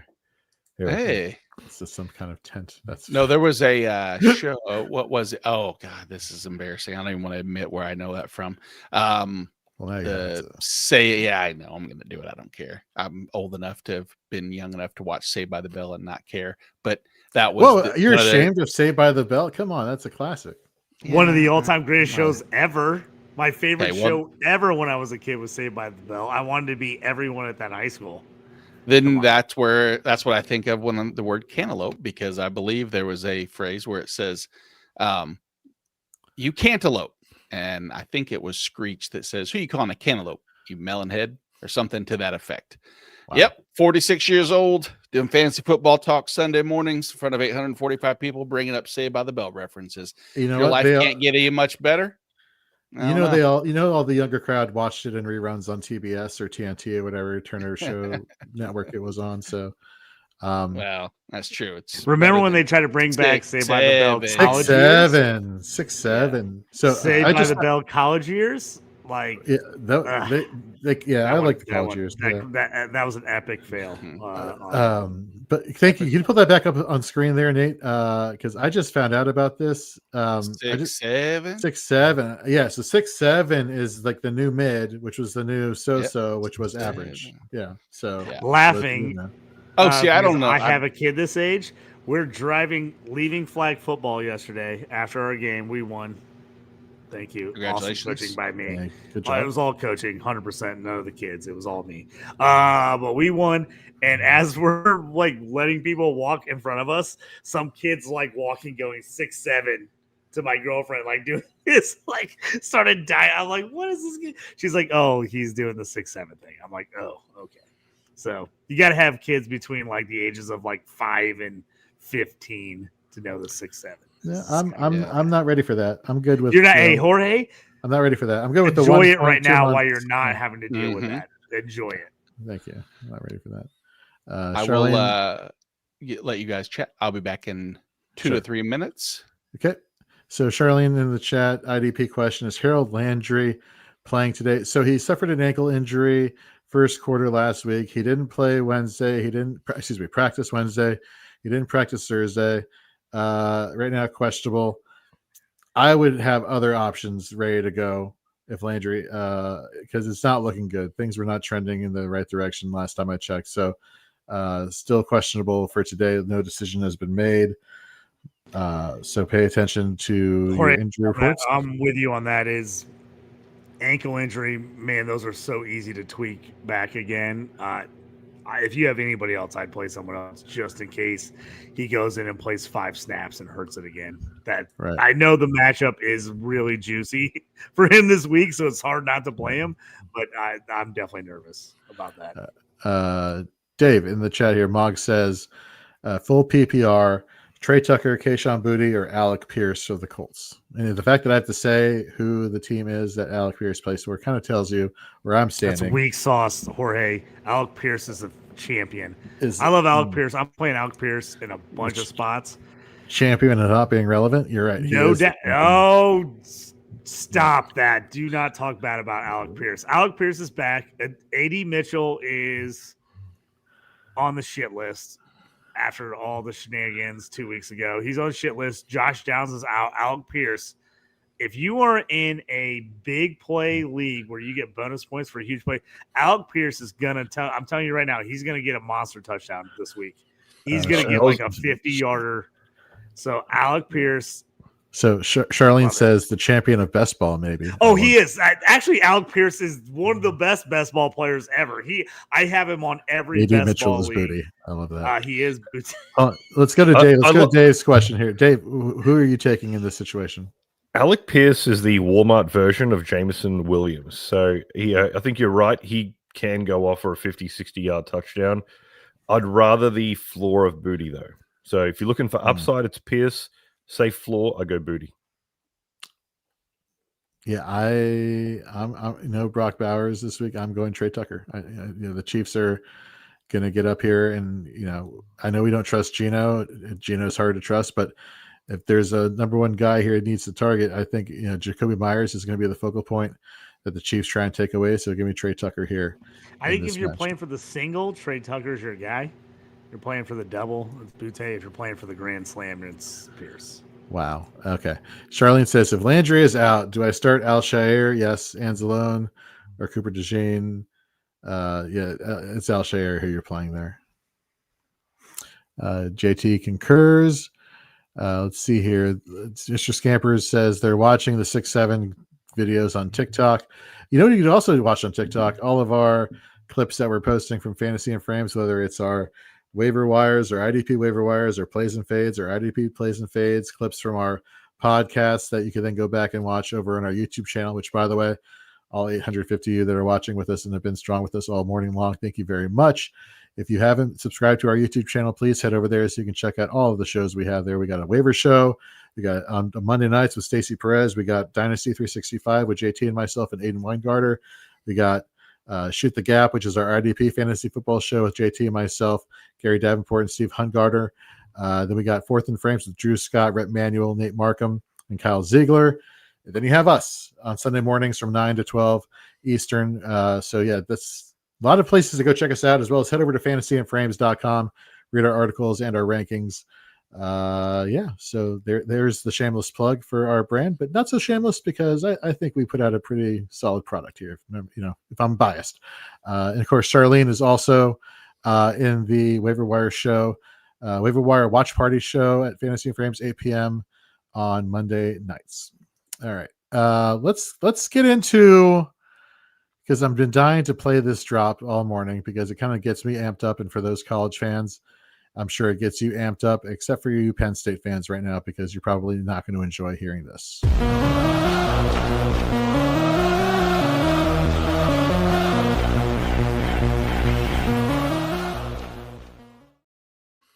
Did you guys hear on the game day show where they had Franklin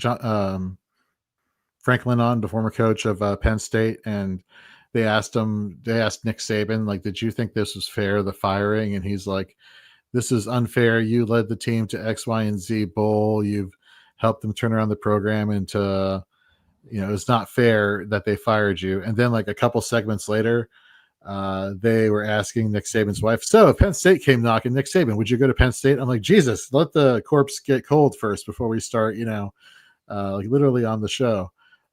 Mr. Scampers, don't start with me. Don't start with me as a Terps fan. Let's not. You freaking CLA is on my absolute shit list. Do not bet any of their games the last 2 years. Whether you're betting for them or against them, they're going to screw you. They're an absolute ignore from now on. Like, everyone, just do not take UCLA. Holy crap. You never know what you're going to get out of that team. It's insane. Well, you know what you're getting out of the Maryland Terrapins? And I can say this as Terps alumni and fan. Don't count them in the final 5 minutes of any game, because they'll find a way to stick it to you. Hey, at least they got a good basketball team, right? Terps. Except every single member of the basketball team entered the transfer portal when their head coach went to Villanova. But that's we'll deal with that when it's conference time. But let's talk about some quarterback matchups this week, and let's talk about some popular ones that I'm sure some of you are going to be dealing with, and some not so popular ones that, let's face it, some of you might still be dealing with. And let's get into the conversation here. Jalen Hurts to ECR 4 over at Fantasy Pros Week 7 rankings versus Drake May. One of the things about the Minnesota Vikings is that they actually allow like the 4th or 5th fewest receiving yards on the season. So that is problematic for Jalen Hurts, because Jalen Hurts already doesn't throw the ball a lot. And now you're going against a defense where, the receiving yards aren't there. So I don't know if it's as cut and dry just to say Jalen Hurts because of the rushing upside, because Drake May has the rushing upside too. And he's been playing better with worse weapons than what Jalen Hurts has. And Drake May has the better matchup against Tennessee than Jalen Hurts has against Minnesota. Dave, which way are you leaning here in this situation? With May? With May or Jalen Hurts? I don't like Jalen Hurts or the Eagles offense. I probably controversial call. I don't think the Eagles make playoffs this year. I think they're going to start to lose. Offense is just not the way it used to be. Defense is decent still. I'm going May. I mean, he's looking elite. You have to say he's probably top 5, top 10, maybe not top 5, top 10 quarterback right now. He is. I would I'm leaning on the talent of May. and he's doing it with Diggs and Booty and Pop Douglas, as he's 1, 2, and 3. So, give me May. We got Mr. All the way Scampers in May. the chat said, Miss Terry said there's not a number yet. That is true. That's in reference to Penn State reaching out to Nick Saban to come and join them. There hasn't been a number floated their way. And Mr. Scamper says, sorry, Jorge, forgot it was Maryland for you. Sure you did. JT, Drake May, Jalen Hurts. What are your thoughts here? I'm Drake May all the way. I love Drake May. Great matchup. Like I said, until Hurts starts throwing the ball more than 20 times a game, 25 times a game, I mean, literally, if you're playing Hurts at this point, you're just begging on a tush-push touchdown. I mean, that's what you're doing. He's not getting you the passing yards. It's brutal. So I'd rather have Drake May because Drake May, I think, can equal rushing yards of Hurts. And just the mashup for him, hopefully he eats today. I'm hoping. I got him in every lineup. So I like Drake May today. Jalen Hurts, it's always tough to sit a guy like him, but every metric tells you not to be playing him right now in fantasy. I mean, it's just he's not being good for fantasy, but so I'm May all the way today, especially today. All the way May. League of Their Own. Quarterback 6. Anyone understand that reference? League of Their Own? I absolutely saw that May. movie in the theater. No crying in baseball. Nice. No crying in baseball. That's right. Drake May, the number 6 quarterback on the season in fantasy points per game with 20.6 fantasy points. So, yeah, I'm right there with you. Nate, would you take Jalen Hurts or Drake May this week? Yeah, I would lean the Drake May side as well. It's hard to click that button and actually not start Jalen Hurts.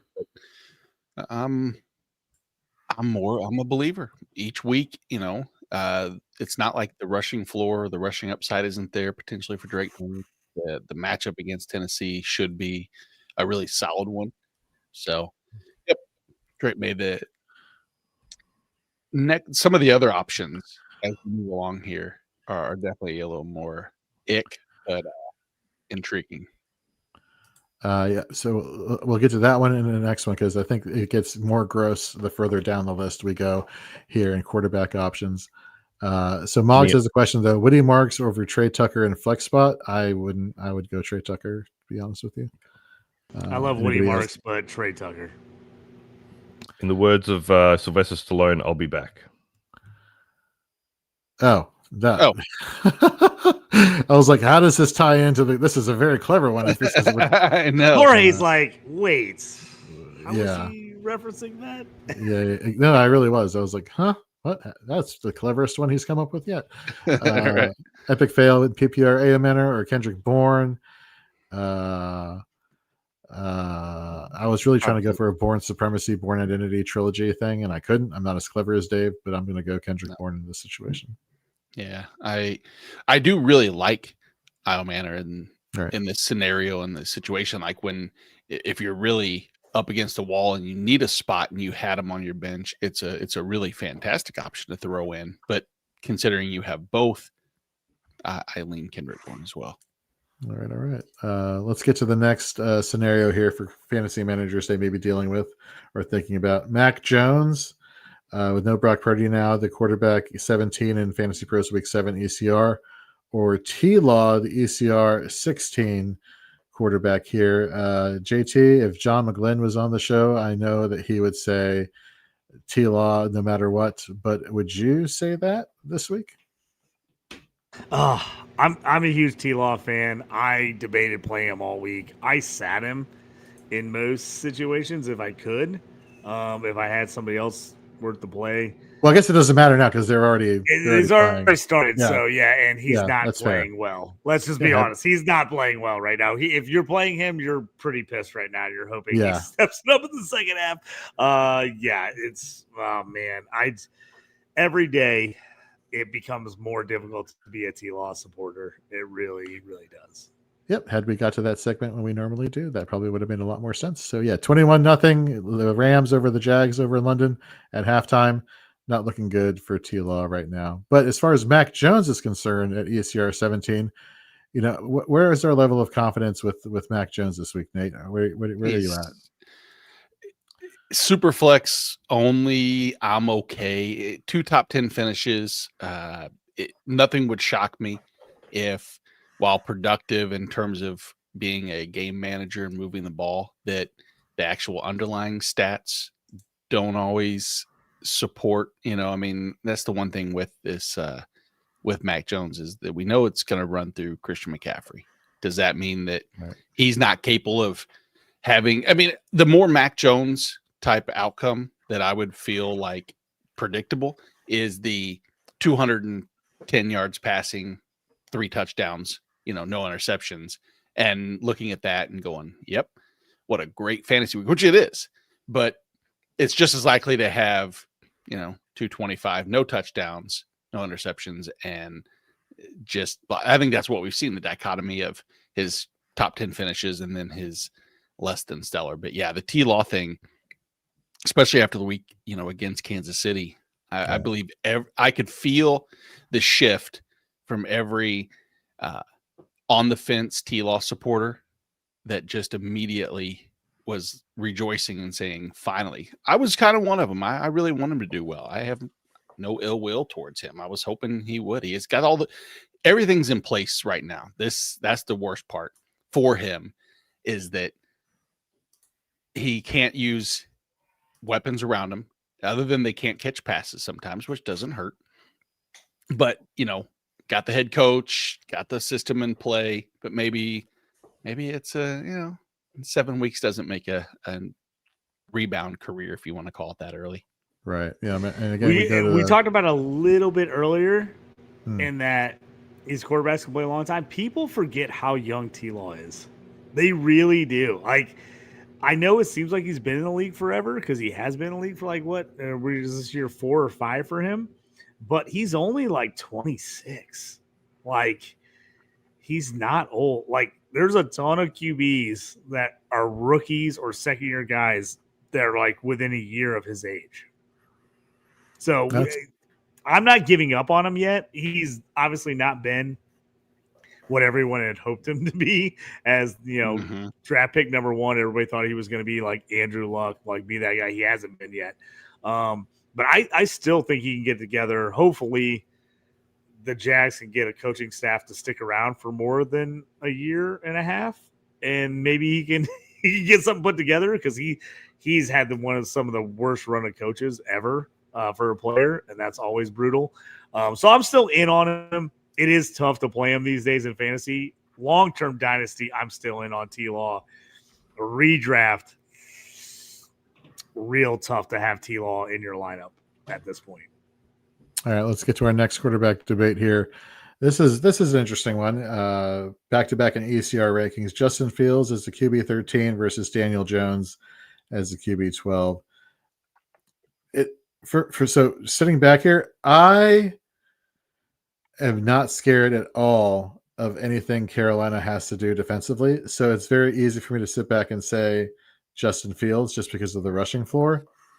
Daniel Jones, again, and if you look at fantasy points per game average, these two, again, coincidentally, back to back and average.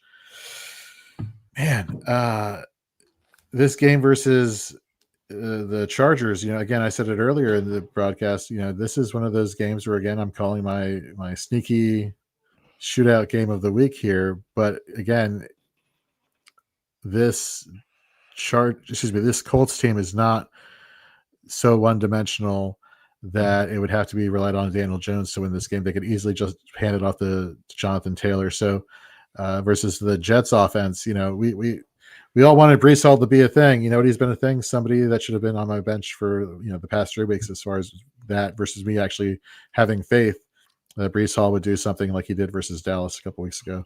So give me Justin Fields in this matchup. JT, sorry, real quick. If you're going to use sneaky and shootout, probably don't pick the game with the second highest implied point total as it's not sneaky. Sneaky. Yeah. It feels like that's a sneaky way of throwing the word sneaky in. Actually, I apologize. It's the third, so it's warranted. Very sneaky. I stand corrected. But you're right. It is. I think it could be sneaky. I don't think everybody. Well, let me put it. Yeah. So sneaky. So in the sense of like, there's some games where they have the high over under, and it's like Well, it's because one team is expected to just utterly shellac. How you like that? Your choice of words, just right there. Yeah, sure. Shellac one other team, and that's where the points are coming from. This is going to be a back and forth affair here. JT, though, who are you going, Fields or Daniel Jones in this situation? This one's toughy.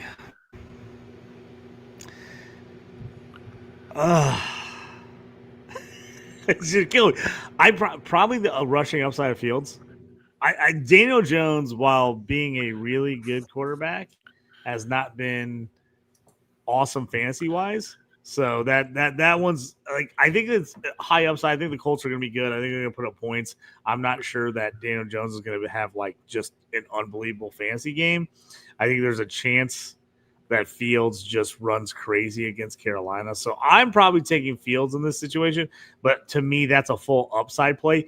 If you're in a league, I'm in a couple leagues that you get major negatives for turnovers and sacks. And if I'm in a league like that, I'm playing Daniel Jones over Fields because I think Daniel Jones is a way safer play. If you're just looking for, hey, a guy's not going to F it up for me. He's going to get me double-digit points. I just want to make sure I get points. I'm doing that. If I'm a team a little bit on the edge and I'm like, I need a guy to blow up today, I need somebody to have a huge game, I'm leaning Fields in that situation. Yeah, Mog seems to agree with you with Fields for upside dimes for double digits there. So, Dave, I've been saving this question really for you. I wrote it up this morning, and I'm just like, this sounds like a Dave Ibrahim question. So I'm just going to put it out there. Let's say you're a fantasy manager in your draft, and you were like, let me just go skill player, skill player, skill player, skill player, skill player. And you're like rattling down. And then I realize you have like one draft pick left, and you're like, oh, snap, I shouldn't have gotten my wide receiver 7 or 8. I should have gotten an actual quarterback. And you're stuck with Spencer Rattler or Geno Smith. Who are you rolling with this week? I don't want the rattlesnake. Give me Geno Smith, man. Right. We've seen what he can do. Geno Smith does like to be a pocket passer first. So, Rattler, he's had a couple of good games, but they're always behind. And the trouble with teams that are always behind is that defenses account for them. So they drop back their safeties, their secondaries ready for them. The only times they do well is if, for example, the Giants game, right? I don't have the exact stats, but that was a bit of a shootout because it was back and forth. Were they running the ball with Kamara and Miller, or were they going to Olave and what have you? So I just don't have the trust in Rattler. So it's Smith for me. Dave, is that a new coffee mug? It is. I couldn't find my other one. You just had it in your hand. I know he misplaced it. He went to the bathroom. He set it on the counter somewhere. He had to go get it. It is somewhere. I'm like, where's my bloody coffee cup? Like, whatever. I was like, I just take a new one. Get a new coffee. I was like, I didn't. Maybe that was a thing. I was like, maybe you can't drink coffee out of the same mug. Like you have to get a fresh. No. It's sitting there on a bench somewhere. I just cannot find it. That's all right. See how observant I am with things. Yep. I constantly attention to detail, and that's what makes or breaks some of our fantasy teams is the attention to details. And if we look at the running back position, and you have to make a choice, like say Javonte Williams, ECR's number 9 ranked running back, versus Rachaad White, ECR's 11th ranked running back. We haven't gotten too much of either of their names yet because I think they're kind of a plug and play. But if you're blessed, like some of our listeners I'm sure are, where you have both of them, I'll start with you, Dave. Which way are you leaning between Javonte Williams and Rachaad White? In the words of Phil Dunphy from Modern Family, if you ain't white, you ain't right. Let's go. It was such a great episode. Oh my God. Modern Family people will understand that, but nevertheless, I love Rachaad White. I mean, he's a great dual threat running back, and the Bucs are looking incredible. I mean, Baker Mayfield did it last week with Johnson and Johnson. He literally did it with a shampoo company last week, and those running backs they're feasting on it. So you want running backs who get in that red zone. Rachaad White, he's a bruiser. He's a great ball catcher. We've seen what he can do. He's got RB1 overall upside. JT? I'm a known Rashad White hater, so I feel like I shouldn't be talking about this because I just don't like Rashad White at all. Sean Tucker should be playing over him right now. I don't know what they're doing. Sean Tucker is so much better than Rashad White. It's crazy. But obviously, I'm not on the coaching staff for the Bucs for a reason. So I will pass on this question because I hate Rashad White so much. I will use only. I don't love the matchup against Detroit, and Detroit has done a good job of limiting pass catching backs from having super huge games, whereas the Commanders have done the opposite as far as they have allowed the opposing running backs to be successful. I'll lean a little bit with Javonte. I've been a Javonte, not hater, just non-believer that I have a hard time, even 7 weeks in, still convincing myself that the shoe's not just going to drop. Right? Yeah. And it's just going to turn back into the pumpkin that we saw, which is kind of close. Orange, Denver, orange. Pumpkin. We're talking about good handcuffs. Miles Sanders, if anything was to happen to Upset. to Williams, Jaden Blue. Shane Blue. Sanders is out for the year.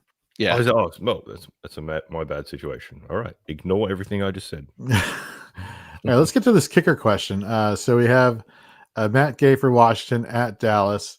We have Brandon McManus, who is questionable for Green Bay here. And who is the third kicker there? I can't see it on the screen. It's Fairborn for Fairbairn. At Seattle. I'm always going to say indoor, and especially in a game that does have a high over-under.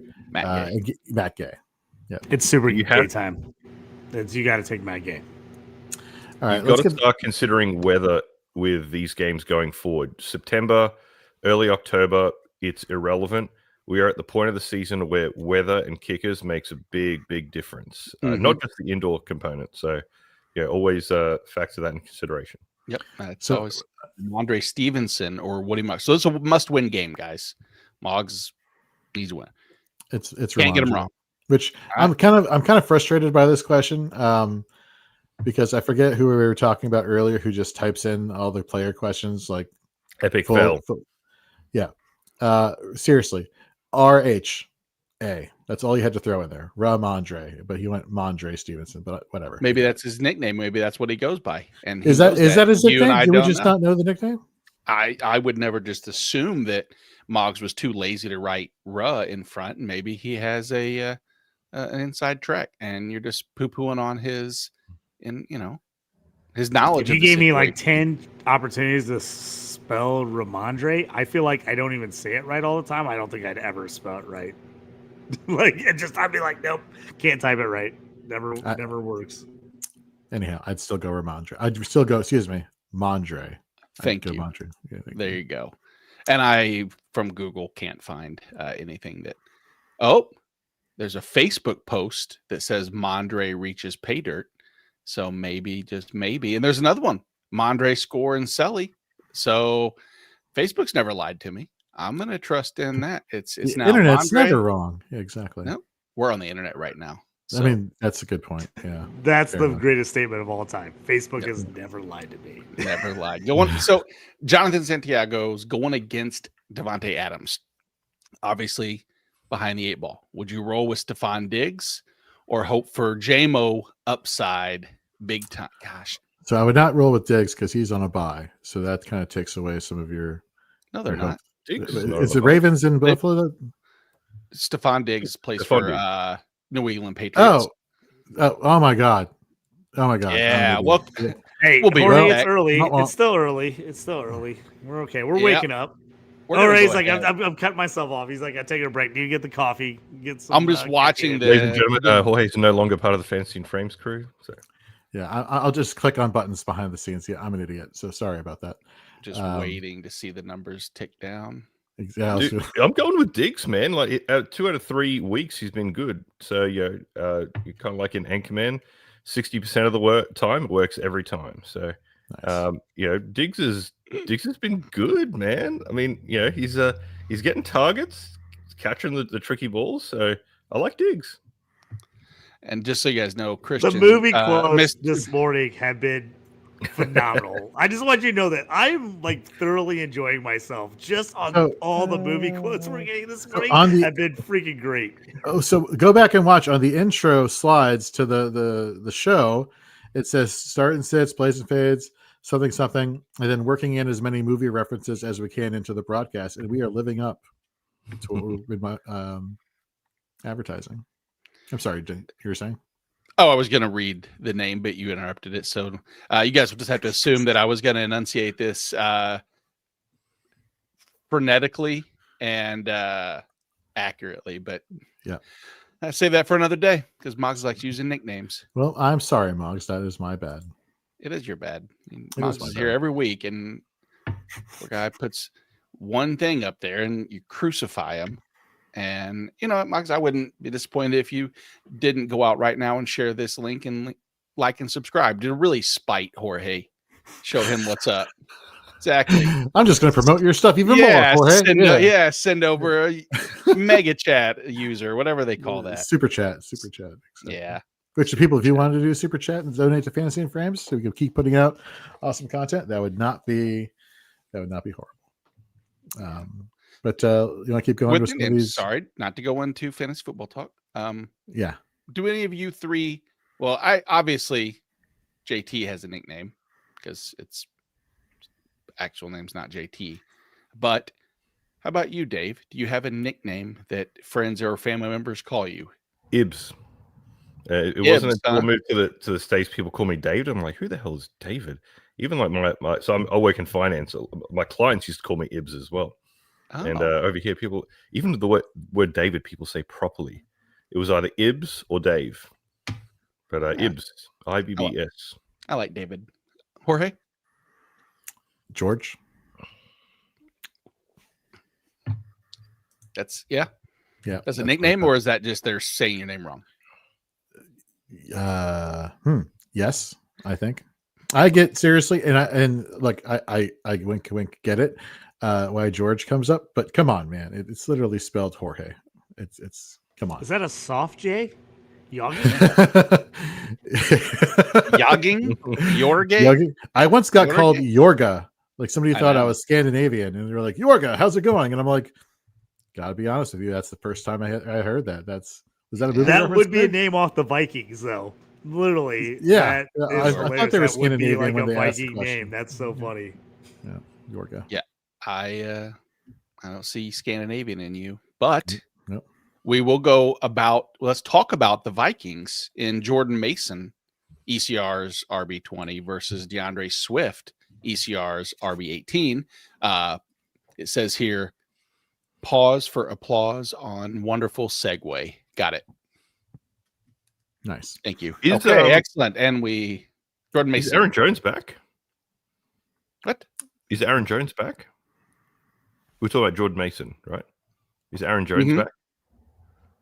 I think Aaron Jones is still on IR. So yeah, he is. Okay, gotcha. I wasn't sure if they activated him or not. But to answer your question, with Jalen Carter now being declared healthy for this matchup, I'm very weary about the running game here for Minnesota. So give me DeAndre Swift in this matchup here. What about you, Nate? I'm probably the same. I've tried to avoid running games against Philly, and guess what happens? The two times that it's worked out, Jalen Carter hasn't been on the field for either. I think the first one Dallas. Yes. Javonte. Yeah. And again, I'll still say this till the end of the year. If Dallas actually changed their game plan that same day, same game, as soon as he was ejected for spitting on Dak, then I give Dallas coaching staff all the credit in the world, because you can't convince me that they went into that game and said, we're going to run the ball 15 times up the middle. That would be lunacy. But then again, maybe that was the plan, because it is the Cowboys coaching staff. No offense to all Cowboys fans. Please stick around, and we won't let you down. The next one, guys, JT, let's start with you. Travis Etienne versus Kamani Vidal, ECR's 21 and 22 ranked running backs. Do you go with the safety, if you will, of Travis Etienne, or are you going to chase the flame in that Kamani Vidal's week 6? Well, Etienne, he's already starting. playing. The So. game's already playing. So I would have. Oh shit! Who put I these would in? have gone Etienne. Somebody who thought we were going to get to But our he's not segments on playing time well. today, Jorge Nate. But I'm just saying he's not playing well so far, as the whole Jags offense is not playing well. I would have picked Etienne. Hopefully, if you did not wake up early and you missed the start of the early game, then you got Vidal in your lineup. So Well, the game there's the started at answer 8 for that. a.m. Central, and we started at 8 a.m. Central. We weren't getting to it. Regardless, Got I should my, have still It known. was at 9:30, 8:30. 6:30, guys. Come on, let's be realistic. 6:30. Okay. Well, let's get to the next one. Let's go to wide receivers. Hey, real quick, just real quick, got an update. Mike hold on. Evans is Hold on. likely to play. Wow, Jorge, Am I killing you? one Am I job, killing you? Yorga. Oh, Shakalaka! Not better. Mike Evans is my what? bad. Mike Evans likely to play, and they're saying there's a real chance that Emeka Buka actually might play as well, which I had heard all week. They were saying like he was pretty much like no go, which throws a wrench in all our Otten plays because I was going to play Otten in a lot of spots without Ibuka. So that's a real concern. But if you have Mike Evans, I know we've been getting a load of Mike Evans questions. That makes me feel a lot better that they say like they're pretty sure he's a go. If Ibuka plays, you're relying on a close game because if they're getting blown out, they're benching Ibuka. If they got a 3-4 touchdown lead, they're benching Ibuka. I just don't have that faith in Ibuka. You know, Ibuka is that girlfriend that cheated on you 6 times, and the 7th time she's telling you, this time I promise I'll be faithful. I don't want to go in to my matchup hoping it's a close game. So if you have better options, you may not. I would prefer avoid him, not because of the talent, just purely because I think he'll be 1 on a snap count and 2 pulled out of the game if they run away with it. Ibs, she slept with him like a week ago. That doesn't even count. It was like a It was week different- ago. yeah. And it was a doesn't different even zip count code. anymore. It was so It's long true, ago. true. It doesn't Have count. faith. Different zip code too, so it doesn't matter. That's right. Road trip rules. Road trip rules. Dave's never going on another road trip again. Sorry. I like that I can No, call no, Dave Ibs the now. I'm movie. going to call We're him talking about Ibs all the movie. time. This is great. I love it. Ibs. I'm glad that we did the nickname segment, so I can call him Ibs from now on. Nice. Love it. No, the road trip rules. You guys don't remember that? The movie with Absolutely. Hey, yeah. But it's your dog. It's your It's your dog. dog, You love that movie. Oh, we can't tell you where that came from, but I trust probably us, shouldn't have brought that one up. That's right. But it's that your is- dog. It's fine. It's okay because it's your Peanut dog. butter, but it's No, your we dog. got it. We get it. got it. Yeah. I don't have a great segue from that I hope not. movie I hope, to yeah. to the Especially that wide scene. receiver matchup that I am intrigued by, of the true low volume, low target, high ceiling upside of Jamison Williams versus high target, seemingly low floor yardage and touchdown out of Chris Olave. But we've seen a lot of Jamison Williams so far. So what is where's that bar? Where's that line of demarcation between start and sit of Jamison Williams or Chris Olave? Jorge, I'll start with you. Sure. So the issue for me here in this matchup is let's look at pecking order of who's going to get the ball more, right? Or who has the possibility of getting the ball in this game for Detroit. Amon-Ra, which I hear he's pretty good and gets a lot of targets. You have Jahmyr Gibbs out of the backfield. You may have a situation where the running game, Detroit's like, you know what, we don't want to get into a shootout. You want to do something a little bit different, keep them off guard. We want to run the ball more, have Jahmyr Gibbs out of the backfield and some screen passes, not necessarily rely on the wide receivers and tight end situation here. Or if we do, we're just going to focus on Amon-Ra St. Brown. Conversely, it's Chris Olave, who I believe is number 3 in the NFL in targets. Granted, the touchdowns have not been there. So for me, give me the target volume with Chris Olave in this matchup. I am right there with you. I agree. I'd safe. Dave said it earlier. There's safety in numbers with Chris Olave. I think we've also talked about maybe situationally speaking, if you are chasing the Devontae Adams number and you want the high upside, I don't want to say Chris Olave can't deliver a 25 plus point performance, because we know it really only takes a touchdown to add to his already existing volume to get closer to that number. But in those scenarios, JT, is there a scenario that you may lean Jameson Williams over Olave? I'm playing Olave in almost every situation. Like I said, the only time I'm probably playing Jameson is if I'm in a league that's like, and I'm a couple leagues like this, and this is why I bring it up. It's like huge bonuses for long touchdowns. Like if you're getting like a 40, 50-yard touchdown, it's like a 12-point bonus. Yeah. Then that's where I'm probably, if I'm playing the upside, I'm playing Jameson. In most scenarios, outside of like huge scoring leagues, I'm playing Olave. I just think they're going to pepper him. He's going to get targets. It's a nice floor. I lean him in, I would say, probably 9 out of 10 scenarios. Now, Dave, speaking of point scoring, right? This is a little bit left field, but defenses, right? I'm in a lot of leagues where if there's a 4th down stop, you don't get points. I'm a firm believer that you should get points 4th down stop. That is absolutely an impressive feat for a defense to stop you on 4th down. And so many leagues do not give points. That should count as a turnover to me. That's a takeaway. Yeah, you get a 4th down stop. It's a takeaway. It's a turnover. You're on the goal line. You stop them 4 times. It's impressive. That's probably one of the most valid points that I think would be easy to change and implement, that I don't think anybody would really argue against that, because it's exactly what JT said. It is a legitimate turnover. I mean, turnover on downs. Yeah. It has the word turnover in it. And yet we are not being at least a point, 1 point. I'm not saying 2 or 3, just 1 point. I started a family league with the kids this year with a bunch of my buddies and their sons and all the kids.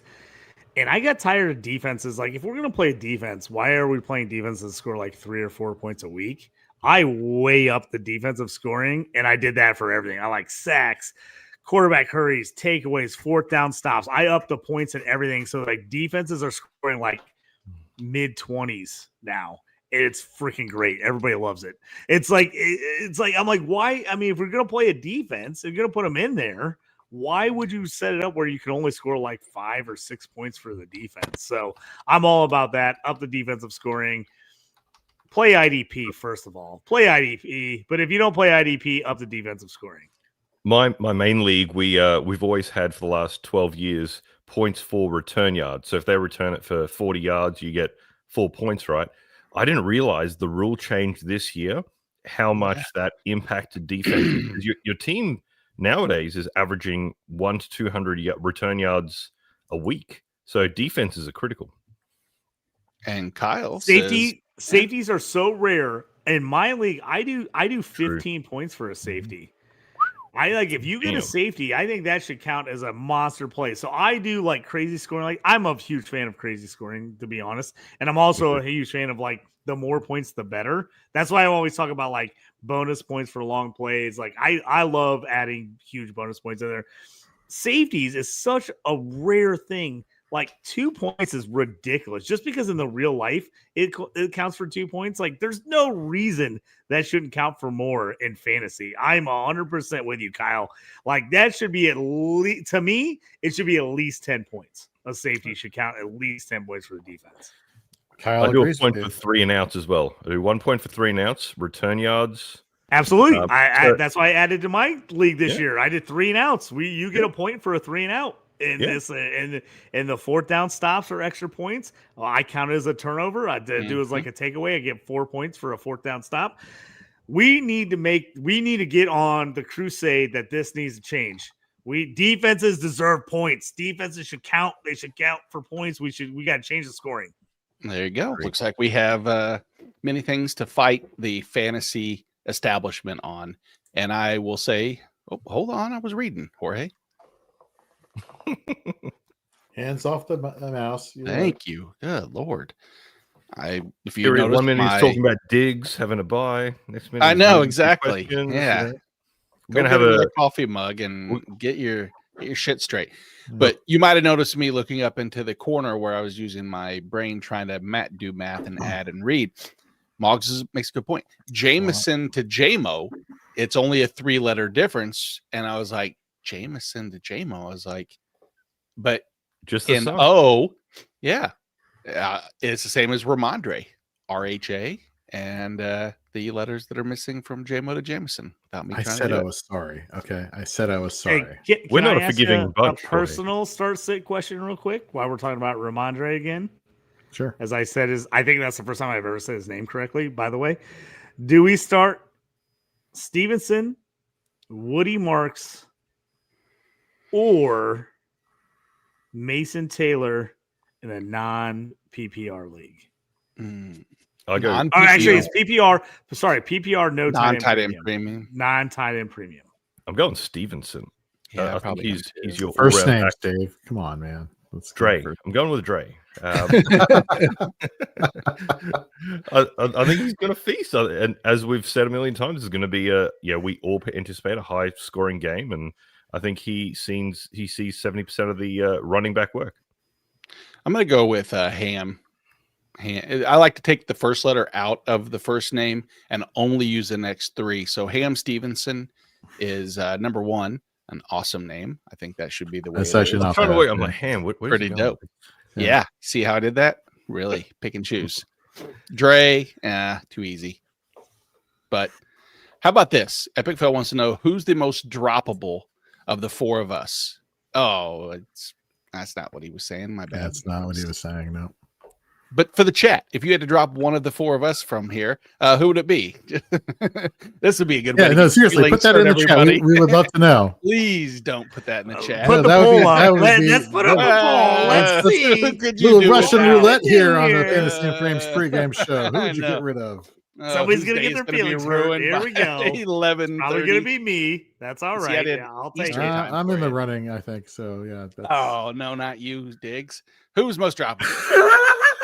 Calvin Ridley, Io Manor, Brian Robinson, Keon Coleman.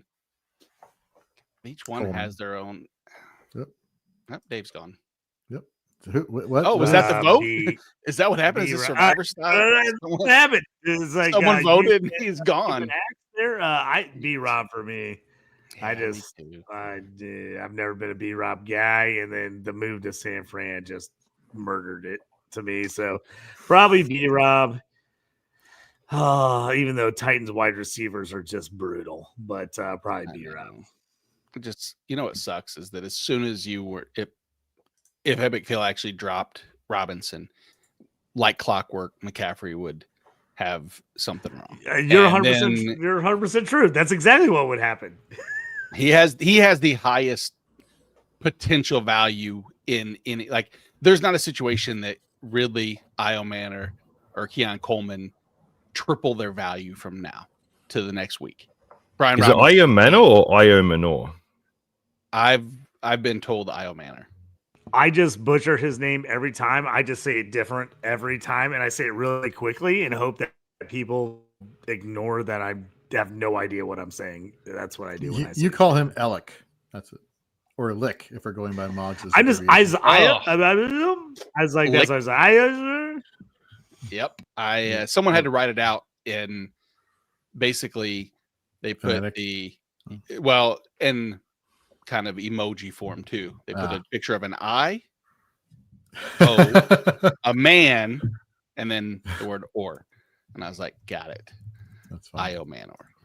So the last matchup, if you will, for wide receiver is the aforementioned Io Manor in a situation now where he's going to be more target centric, I would assume, without Calvin Ridley, versus Kendrick Bourne, who may have a lighter load potentially with the return of George Kittle. So, Dave, I'll start with you. Is it Io Manor or Io Manor? Io Manor. Well, II captain, as I like to say. I just made that up. I like Io Manor more. More. I think it's just as a, not to sound like a broken record, opportunity, the looks, I think he gets them. JT? I gotta agree. I'm going with him. It's rough, but I'm taking him. They gotta throw the ball to somebody. They're losing every game. It's the perfect example of trash like points. Like you're just looking for the garbage points. Like you're hoping he just like somehow boom. It's like, hey, we're losing by 25. Like let's give him 5 more targets. Okay, cool, awesome. Exactly. I'll take it. I can see that. Jorge, we're gonna jump to the tight end position. We've kind of talked a little bit about Mason Taylor so far on the week, but I want to bring up 2 other people. Bad segue. Zach Ertz, who we discussed, is kind of been in our top, what it sounds like 5 or 6 overall, based on some of the would you rathers of who you would start. But I want to add Michael Mayer into this and have that actual one-on-one, because after what we saw last week without Brock Bowers and Jacoby Myers not being 100%, and granted it's Geno Smith, but 30% Is Bowers out? Is Bowers officially out? Okay, good. Yeah, so I mean, it's legitimately a 30% target volume last week is hard numbers to pass up. And Zach Ertz could get really close to that, because there's nobody else in town that I'm really too concerned with. And Zach Ertz, by the way, did win the league last week, which was really nice of him to do so. So, what do you think, Jorge? If you had to make that decision, give me to what JT was saying a little bit earlier. I'm picking the one with the better quarterback, and I'm picking the situation where it's going to be a high-scoring affair, and I'm picking a situation where the target volume is going to be funneled too. So give me Zach Ertz in this matchup here from Washington. Sorry. Dave, I'll let you.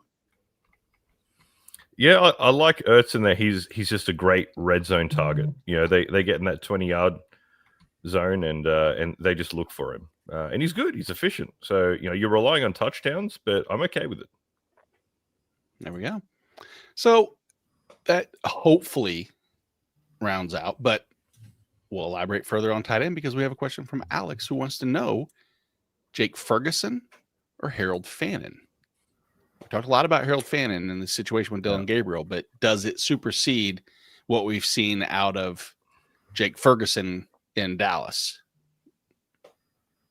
Well, so is CD coming back this week? Is that been confirmed? Yeah, that's I okay, because that's the concern. But yeah. That's a big one, right? So if he's they're not trotting him back out here if he's going to be on a limited snap count, right? So for those Pickens managers who are worried about, oh man, well this means like the hot hand for Pickens. No, it means you got a great wide receiver 1 and a great wide receiver 2 potentially in your lineup. So somebody's got to get the decrease here. And if this was full strength Commanders, full strength Cowboys, I would still roll with Ferguson. But I don't think this is going to be a situation where Dallas is going to need to keep up with Washington. And I really like the matchup here for Fannin versus the Dolphins. So, yeah, give me Fannin in this situation. I'm going to have to disagree here. I think he's Fergalicious. He's killing it, man. Well, keep him getting looks. And he's running posts. He's not just a red zone threat. Mm-hmm. Fergie all day long. I like it. A Fergalicious Black Eyed Peas reference to a person joining us who's not a black eye on the fantasy landscape. Ooh, nice. Andy Behrens. Andy, good morning. How are you? What a shockingly professional segue that was. Yep. That's pretty good. Thanks. Pretty good. I do my best to try to shock and awe so that it hopefully shadows all the other shortcomings that I provide on a daily, weekly, hourly, probably minute-by-minute basis. Great Nate, this is the worst Jags game that I've seen. I've turned it off. Normally, when we do this, I'm still watching the European game. But this is as bad as I've seen the Jags in recent memory. I can't. 0 points is not good. It's not good. It's not ideal. No, it's not. I think London is Trevor trying to Lawrence get them back, right? Trevor Lawrence being the first Jaguars quarterback in franchise history who could not produce in garbage time is so infuriating to me. Exactly. Blake Bortles somewhere shaking his head profusely at this. Rolling over in his grave. Yes. Yeah, exactly. Even though he's alive somewhere. Exactly. Have you guys seen the? I think it was from the Barstool league where they're when. like- No, it was in the show The League when he's talking about Janet Jackson, or not Janet Jackson, but Whitney Houston, and he's like, they go R.I.P. Whitney Houston. He goes, Whitney Houston's dead. And they go, yeah. He goes, oh man. Rough. He goes, wonder what Michael Jackson's thinking. And he goes, oh. No, I was going to reference how they brought up in an interview, like, so do you realize like you've made like $41 million in your career? And he's like, I did. He's like, yeah, that sounds about right. Suck it, nerds. Oh man, but hold on, maybe Andy. Right on cue. T. Law throws a 40-yarder to Dione Brown to set him up. Okay. gross. It's Andy, disgusting. Harold Fannin or Ferguson this week? Where are you feeling the most comfortable? I hate picking against Fannin because I have loved Fannin. I'm sure I've talked about it here. I think from his usage in week 1 to the way he's used every week is really fun. I'd still go Ferguson in a game that is probably Fergalicious in a game. There you go. In a game that is pretty clearly going to be a shootout, or at least I need it to be a shootout. That's what I'm hoping for. I do also kind of think of Ferguson as a little bit of a trade chip now that we get CeeDee Lamb back, right? Like, I don't think, his position in the hierarchy is going to hold, but I'd still play him in a game in which I think his team could reach 35-40 today. How high are you on CeeDee Lamb as far as his involvement, like an immediate top 6, top 8 wide receiver? To hear him tell it, he could have returned a week earlier, right? Okay. Didn't push it, so I'm assuming he's going to be fully operational. CeeDee Lamb. I also don't unless I am told by a coach, and even then it's often a lie. Unless I'm told, hey, we're going to limit this guy to 20 snaps or something like that, or that's the notion. I think you got to assume that people come back at their at full strength. Like, it's really hard to express in a weekly rank any doubt that you may have about Mike Evans. I mean, if I'm ranking Mike Evans, I'm just going to rank him the way I normally would, and I feel that way about CeeDee Lamb. I feel probably a little bit more confident about CeeDee Lamb because he's talking such a big game. Mm-hmm. You referenced one key thing that we haven't figured out is when coaches talk. In this case, they're talking, but to not the public, about the Rico Dowdle, Chuba Hubbard scenario. Reading the tea leaves or lack thereof, how do you expect that running back room to unfold today? I'd be a little surprised if it didn't tilt toward Dowdle, but I also don't want to this is a common fantasy trap, right? When we look ahead at a schedule and we say, oh man, Rico Dowdle could get the Dolphins and Cowboys all to himself. That's great. And then the player does sensational things. And then it's like we reevaluate the player. We forget what led us to, start Rico Dowdle in the first place, right? Which was the strength of the matchup. I mean, I think Rico Dowdle's fine, but I don't think he's a rare rushing talent by NFL standards. He can't really run away from anybody. He's not perfect. I don't think he's substantially better than Chuba Hubbard. So I do think that Hubbard stays involved. I think they love Hubbard. I think it's why he got paid. I thought he was legitimately great last year. So I do think it's pretty complicated. Also, it's not like Dowdle was any good in September. Like nobody was banging the table to see more Rico Dowdle in September. He was fine. He was Rico Dowdle. So I don't want to get too far out there and just be like, oh yeah, Rico Dowdle now is prime Walter Payton. He's prime LaDainian or something like that. I don't think that's the case. I think some people who were predisposed to really liking Rico Dowdle are just absolutely all in at this moment, and I'm not, but I think the workload will tilt in his direction, and not in this matchup in particular. It's not like I think the run is gonna be out of play at any point for Carolina, so it's a pretty good situation for both of them.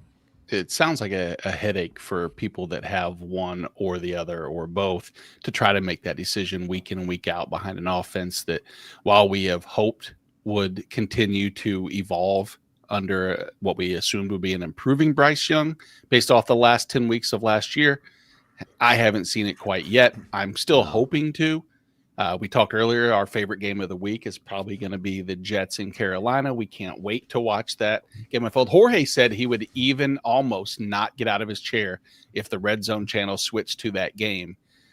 It was honestly probably the most heroic statement he's ever made. And I admire that about you, Jorge. I think Look, I have kept Alec Amener on my IR spot all season long. I want to see how this works out in his first game. No, Jalen Coker is who it is. God damn it.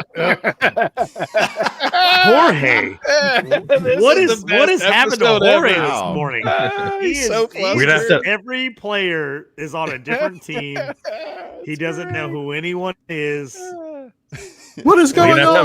We're going to have to have a Lord of the Bortles Flies, a is still, Lord of the Flies quarterback meeting for and the eliminate one. We did announce to the chat. I broke my glasses. I'm very impressed, though. I actually asked the 900 plus people watching if they would nominate one of the four of us at the time, which one they would like to see be removed from the stream, and not one person answered. So very civil chat we have right now.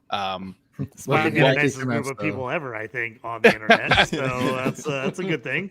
Jorge disabled chat, I'm sure, since we haven't seen too many filtering out negative Jorge comments. That's why we're not getting any comments. Exactly. Anymore. Yeah. Jorge's like, no, let's cut that off. Yeah, He's like, let's throw that up there. We're just gonna keep it nice and tucked away. Only the most relevant comments go on screen. There we go. Exactly. With the Rico Dowdle situation, I think this is his week to see if he is a one or not. It kind of reminds me when I want to say it was like 2015, Deion Lewis and Derrick Henry in Tennessee.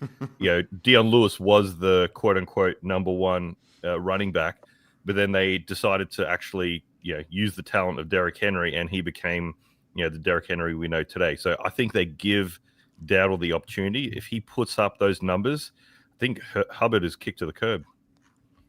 Looking back, that is the wildest committee that I think we've ever seen. Deion Lewis and Derrick Crazy. Henry. That's a great call out. Yep, we have established our age on this show so far today with some of the references, and luckily Andy brings our average age back down to a normal, reputable Sunday morning level that people have come to know. But Jacoby Myers looks like is out. Yep. Trey Tucker wheels up. That'll avoid the complete crash and burn when it hits the top of a building that is the Chiefs defense. But the upside, I'm still going to say Michael Mayer is wheels up for him, but I understand that Michael Mayer not go as Michael Myers to every game. How does he not wear that outfit like David Njoku style to every game? I would just be like, I'm doing this every week. Like that would be my shtick. I would wear the mask. I'd wear the coveralls, everything every week going to game. I'm like, how is he not capitalizing on this? It's a travesty. And then he should just run every route really slow, meticulously walking like they do when they do the walk. And he'll still put up like 7 for, I mean, that's a failure on the part of his representation, right? Like somebody's got to intervene there and be like, no, this is every week. Exactly. You hear that, Mondre Stevenson? Come talk to us about nicknames. Andy, have you ever had a nickname? Do you have a specific nickname? We got into nickname conversations earlier. Oh, really? In grade school, I don't even remember why they called me this. I was always called Edgar. I don't know. I think it was like a substitute teacher who screwed up my name at some point, like in 3rd grade or something like that, and then they called me Edgar for like 9 years. 9 years. But that is amazing. Yeah. We had a guy that moved in high school. I'm in a small town. Almost no one ever moved to our town, and somebody moved in, and we just started calling him Larry for absolutely no reason. No one knew what his name was. Everyone just called him Larry, and his name was like Larry forever. I still don't know what his real name is.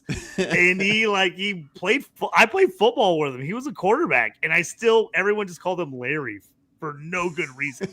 I think someone on the team just was like Larry, and then everyone was like, all right, Larry, just call him Larry for forever. Edgar. Yeah. Edgar is amazing. Like not even like a generic John or Larry or David. Edgar. That's a hell of a pull. I think that's For what it someone was. just I to be think like, it was Edgar? I think it was a substitute teacher who just blew it on my name, and like immediately the whole class like chuckled, and then everybody just started calling me Edgar, and it lasted until 8th grade. I love how like JT starts laughing and Andy's like, not so funny. Because He's like, Not- let me nine smart years. side. Never coming you show deal with with this this for guy 9 again. years, JT. Exactly. He's Like like, this for 9 you don't years. understand how much this hurt me, and you're laughing at my hurt. I hate you. It was fine. I rolled with it. It was okay. I'm getting Billy Madison vibes where they cross out the name with the. Oh my God. That's for the last, I guess, 10 minutes or so. We'll take a look at some of the remaining matchups in the week that we haven't had a chance to discuss and some of the implications it may have on some of the players that you and I or all of us may have on waivers or even contemplating as a trade deadline rolls out. So, Jorge, let's check out some fantasy focus. Man, I really wish you would have set me up a little bit faster with that. So now I can actually do our favorite segment drop ever. And where is his glasses? He can't see without his glasses. Sorry, the 11-minute soliloquy I gave about describing what the thing was. I should have 100% never assumed that was going to go smooth. No, But that's okay because I do think there's plenty of stuff. But before we get there, Andy, you haven't had a start sit question. So here you go. Your first one of the day is DJ Moore, Rico Dowdle, Cooper Kupp, Nick Chubb. Oh, Jalen Waddle, even in bad weather. Starting one. Man, congratulations to Cooper Kupp and Nick Chubb for finding their way into this question. That's just, I assume that's just like a nod of respect to a couple of great veterans.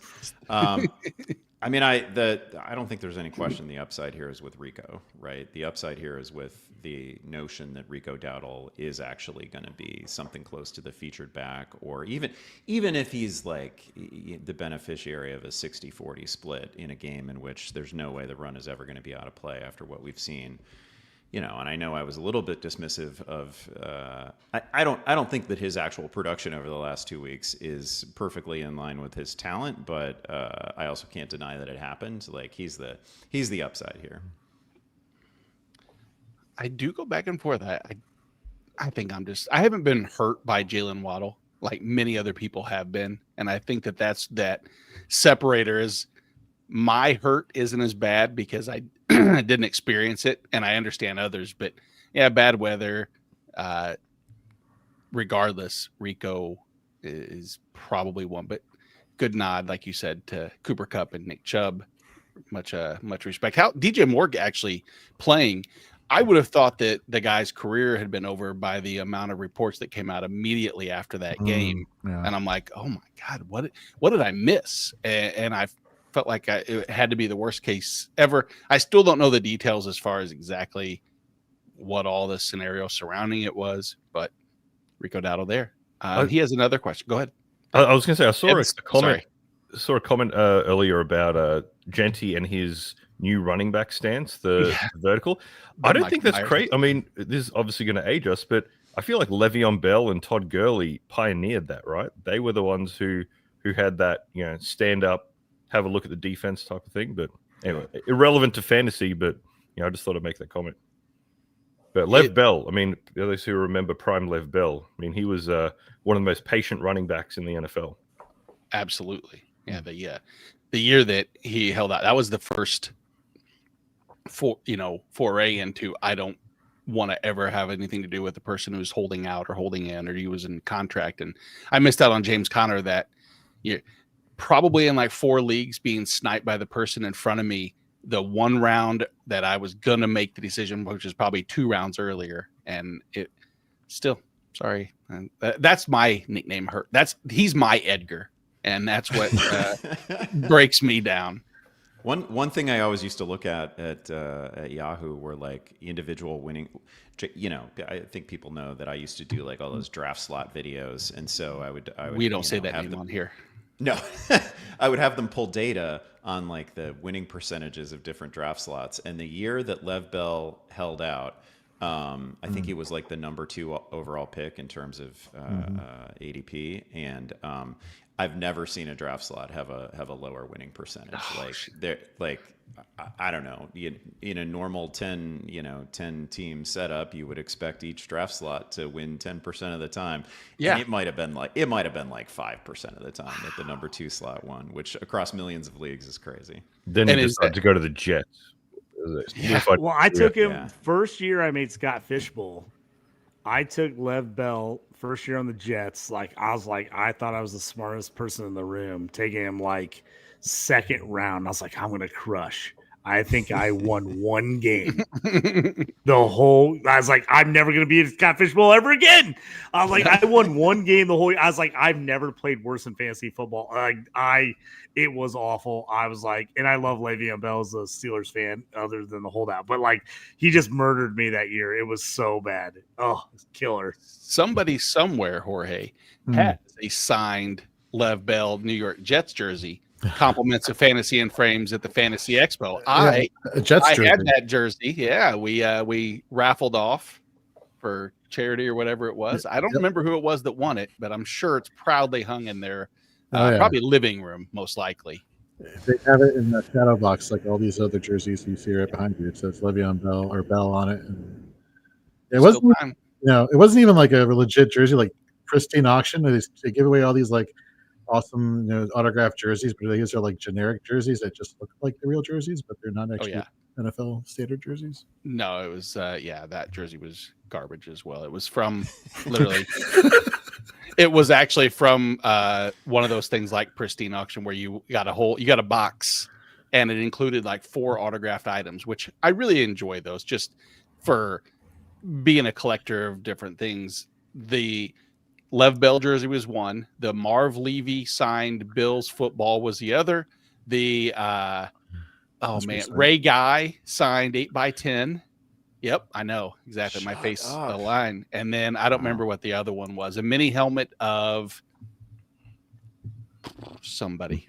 Doesn't matter. But yeah, it was a collection of wow. And so the Marv Levy football was I know. That a lot of those gifts were the ones that we, gave away or raffled away the hodgepodge of why the hell do you have this type thing, except for the Ray Guy picture. Some charities out there got some pretty cool donations. So it worked out in their favor. So you know what? Well, let's donate some knowledge to Jason for the next question he has here, which sounds like it's kind of a piggyback from the previous one. One must be a wide receiver, Io Manor or Wan'Dale Robinson. And then Tony Pollard, Kamani Vidal, Rico, or go double tight ends with Fannin. Start 3 of these. So one's got to be a wide receiver. So the wide receivers, Io Manor, Wan'Dale Robinson. Man. So my concern here with Wan'Dale is, everybody likes to talk about Patrick Surtain. Well, Patrick Surtain doesn't cover every single wide receiver on the field, and he certainly doesn't go into the slot for coverage there. The only issue there is the Broncos are very good in slot coverage, which kind of makes me kind of question what's going on. Why are they cycling in rookie David Ibrahim so much if they were already doing a great job already? But man, it's really hard to. I think for me, this is a situation where it's really hard for me to put any faith and any stock in anything Titans related. So I would roll with Wan'Dale, even though it is a difficult matchup. What about the latter part of this, where the 2 other people need to be included? So would it be one of the receivers or so Rico was the answer to the earlier question. So Andy, I'm assuming Rico's still in play here. Are you going to look and go with Fannin we talked about earlier, or do you lean towards maybe Kamani Vidal? Yeah, as much as I like the idea of Harold Fannin, and I will say that when I came on, I still had not seen exactly what the weather is like in Cleveland. I can tell you that if they are getting the weather that we have currently had around Chicago, and I'm in Southwest Michigan right now, it's going to be really hard to play. It's cold and driving rain and windy and it's not great. That might be okay for the tight ends, but I wouldn't I wouldn't like go out of my way to have any pass catchers in that game necessarily. For me, this would be Vidal and Rico, and I'm with Jorge on not really wanting to like be proactive about starting any Titans right now. I think Pollard is the most startable Titan, but if I have viable alternatives, I'm not going to do it. Yeah, which poison pill is the most edible to eat type scenario. Not always a good option. I just can't start someone named Harold. It sounds like, you know, the guy who's been working at a librarian in a small Midwest town that's worked there for 35 years, you know. Well, it's going to be a small Midwest town. There's libraries in California too. But I see what you're saying. Lunch pail kind of guy that just happens to be a librarian. Also, telling you like back in 73. We're not making new Heralds. Like, when's the last time you saw a kid named Harold? I know, exactly. You got Harold and Edgar just in the library chilling out. Harold Fannon's family was at the expo this year. They actually came and people got a chance to meet them. They were awesome. You did, yeah. I didn't get a chance to meet them, but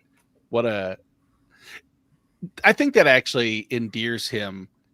So, I mean, don't get me wrong, his production endears him to the fantasy community. But even if the production was scaled back 10%, I still think people that were there, you know, which is maybe not the entire fantasy community. We know that, but a strong knit group that I was rooting for him, and I am thrilled. I had a couple beers and just sat down with his mom and his family, and I was like, man, you are never going to find yourselves in a crowd where everybody around you is rooting for Harold every bit as much as you are. Exactly. Like it was the most pro Harold. I mean, shoot, I had just had a conversation about Harold Fannin with somebody there. I forget who it was, not even knowing that Fannon's family was like 6 feet, you know, to my left. And then I was like, oh shoot, I got to go talk to them. How did they announce themselves?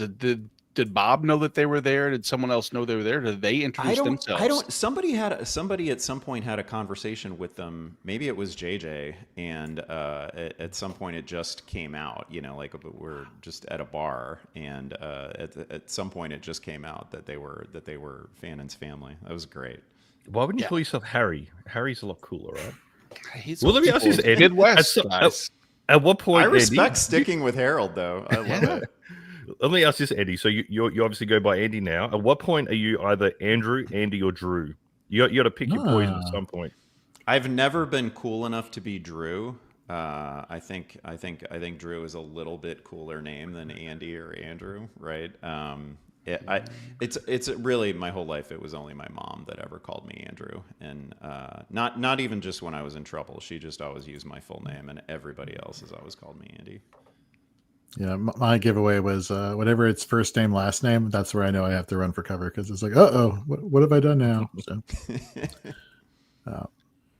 I've pretty much been Nathan family, Nate, every place else, and I don't know. I didn't have to make that decision. I don't think. Luckily, it was just there was no rule as far as cool level. It was because there wasn't too many Nates. There was only pretty much about 2 in the entire town of Centralia growing up, or 3 maybe. So we didn't have a choice until I moved here, and then now I have, 2 of my close buddies are Nate. So then it's a laughable moment each time. It's not, but where Nate number 1 and Nate number 2, haha, we're old and we don't have. Now you're really just carries +1. I have always I'm barely the +1. That's only by process of elimination.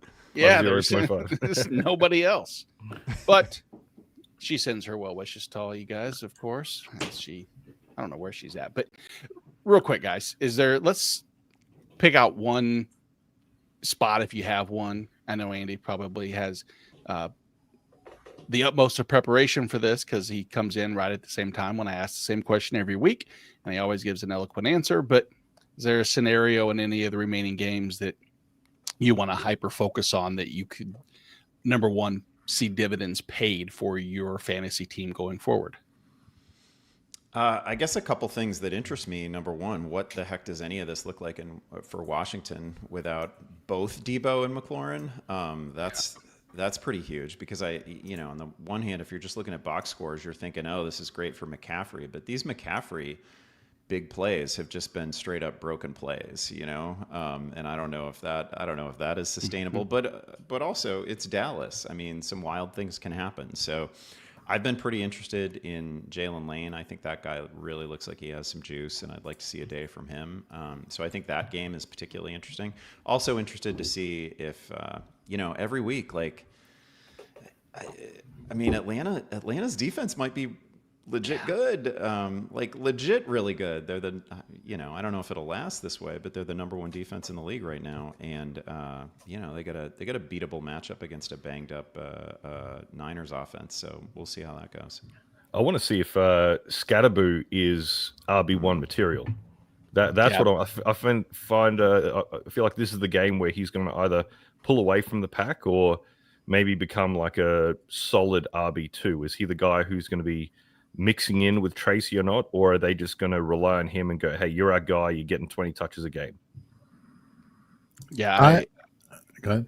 No, I was just agree. I think Denver's a matchup. It's kind of the litmus test, if you will, for me, even though he's had other obvious tests, but it's definitely the one where I'm the most intrigued and become a buy in completely. I think we've all bought into the player because he is the most fun running back I think we've had in quite some time to all get behind. But what were you gonna say, Jorge? No, I think the player that the situation I'm most interested in is the Green Bay Arizona game, and specifically Matthew Golden going back to week 3, 52 yards, 58 yards, 86 yards in week 6. Like, does he get into the end zone? Does he get the end zone targets? Like, is it Romeo Doubs, who every time you think Matthew Golden, he had like a streak of like back-to-back, 50-yard receptions. Most notably in the Dallas game where both wide receivers were at the same place at the same time, which is kind of funny. But does he get into the end zone this week? Given the situation versus Arizona, that's who I'm paying attention to. The receiving core as a whole for Green Bay, but specifically Matthew Golden. Real quick about that game.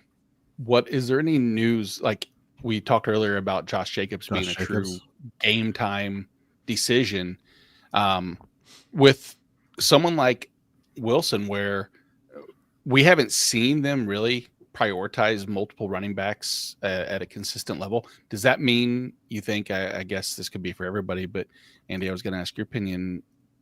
Do you think that means that he could inherit a pretty sizable role where he may be fantasy relevant or even, dare I say, valuable this week? Certainly he could be valuable. I'd be a little bit surprised if they ask him to do everything that Jacobs does. I think Jacobs is one of the most talented backs in the league. And I know there are folks who don't like him as much as I do, but I think that guy's kind of a miracle worker some of the time. I mean, he's not a breakaway guy, but super quick feet, real ability to make people miss in tight spaces. So I don't expect Wilson to be anything like Josh Jacobs. And I don't think Jacobs is just like a product of a system kind of player. But that said, could he see 18 touches and have a big game against a pretty lifeless team right now? Yeah, I think that's very much in play. Yeah, that'll be, and it's nice that it's the 3:00 game to really screw everybody's situation up going forward. But JT, looking at some of the remaining games, anything, and it can be on either side. If there's an IDP thing that you want to get out there and people should know, I'm in favor of that. I know I'm going to be a total homer here and talk about the Colts-Chargers game, but I'm super excited for this game. I think it's going to be a really good game. Fantasy-wise, we're hoping for some points, right? Like, we need these teams to turn it up, get some points. Herbert, what the running back situation is going to look like. Is Ladd with QJ coming back? Is Ladd going to have another big week? Because finally, for everybody's had him, finally breaks out last week. Does he get hurt by him coming back? That's the big question. And then, the Colts cautiously have looked good. Like, now, can they do it on the West Coast? Can they get out there and they have a good game against the Chargers? Probably should have won that game against the Rams if it wasn't for the AD Mitchell situation. So it's like, can they bounce back? Can they win a tough game on the road? I think is the big question for them right now.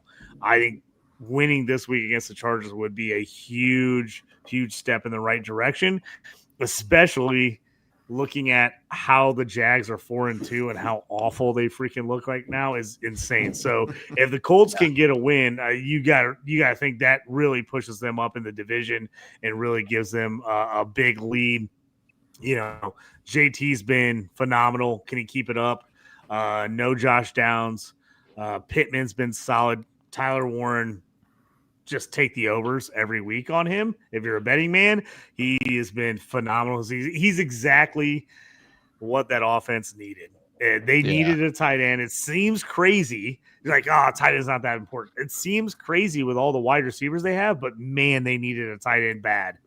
They needed him bad, and he was the perfect pick. He has fit that offense so well. It's exactly what they needed out of him. So I like it. I just think the fantasy implications, there's so many guys that could have good games today. I really hope this is a fun, high-scoring game. I love to see 31-28 shootout type of game. It would be amazing. I think it's also really interesting in that game as to whether we'll see Rondé Gadsden produce in a second straight week, right? Because I don't know, maybe he's the guy most affected by QJ coming back, but man, we could use some good tight ends. And his not only was his performance promising last week, but like he had an early fumble and they let him recover from it and play through it.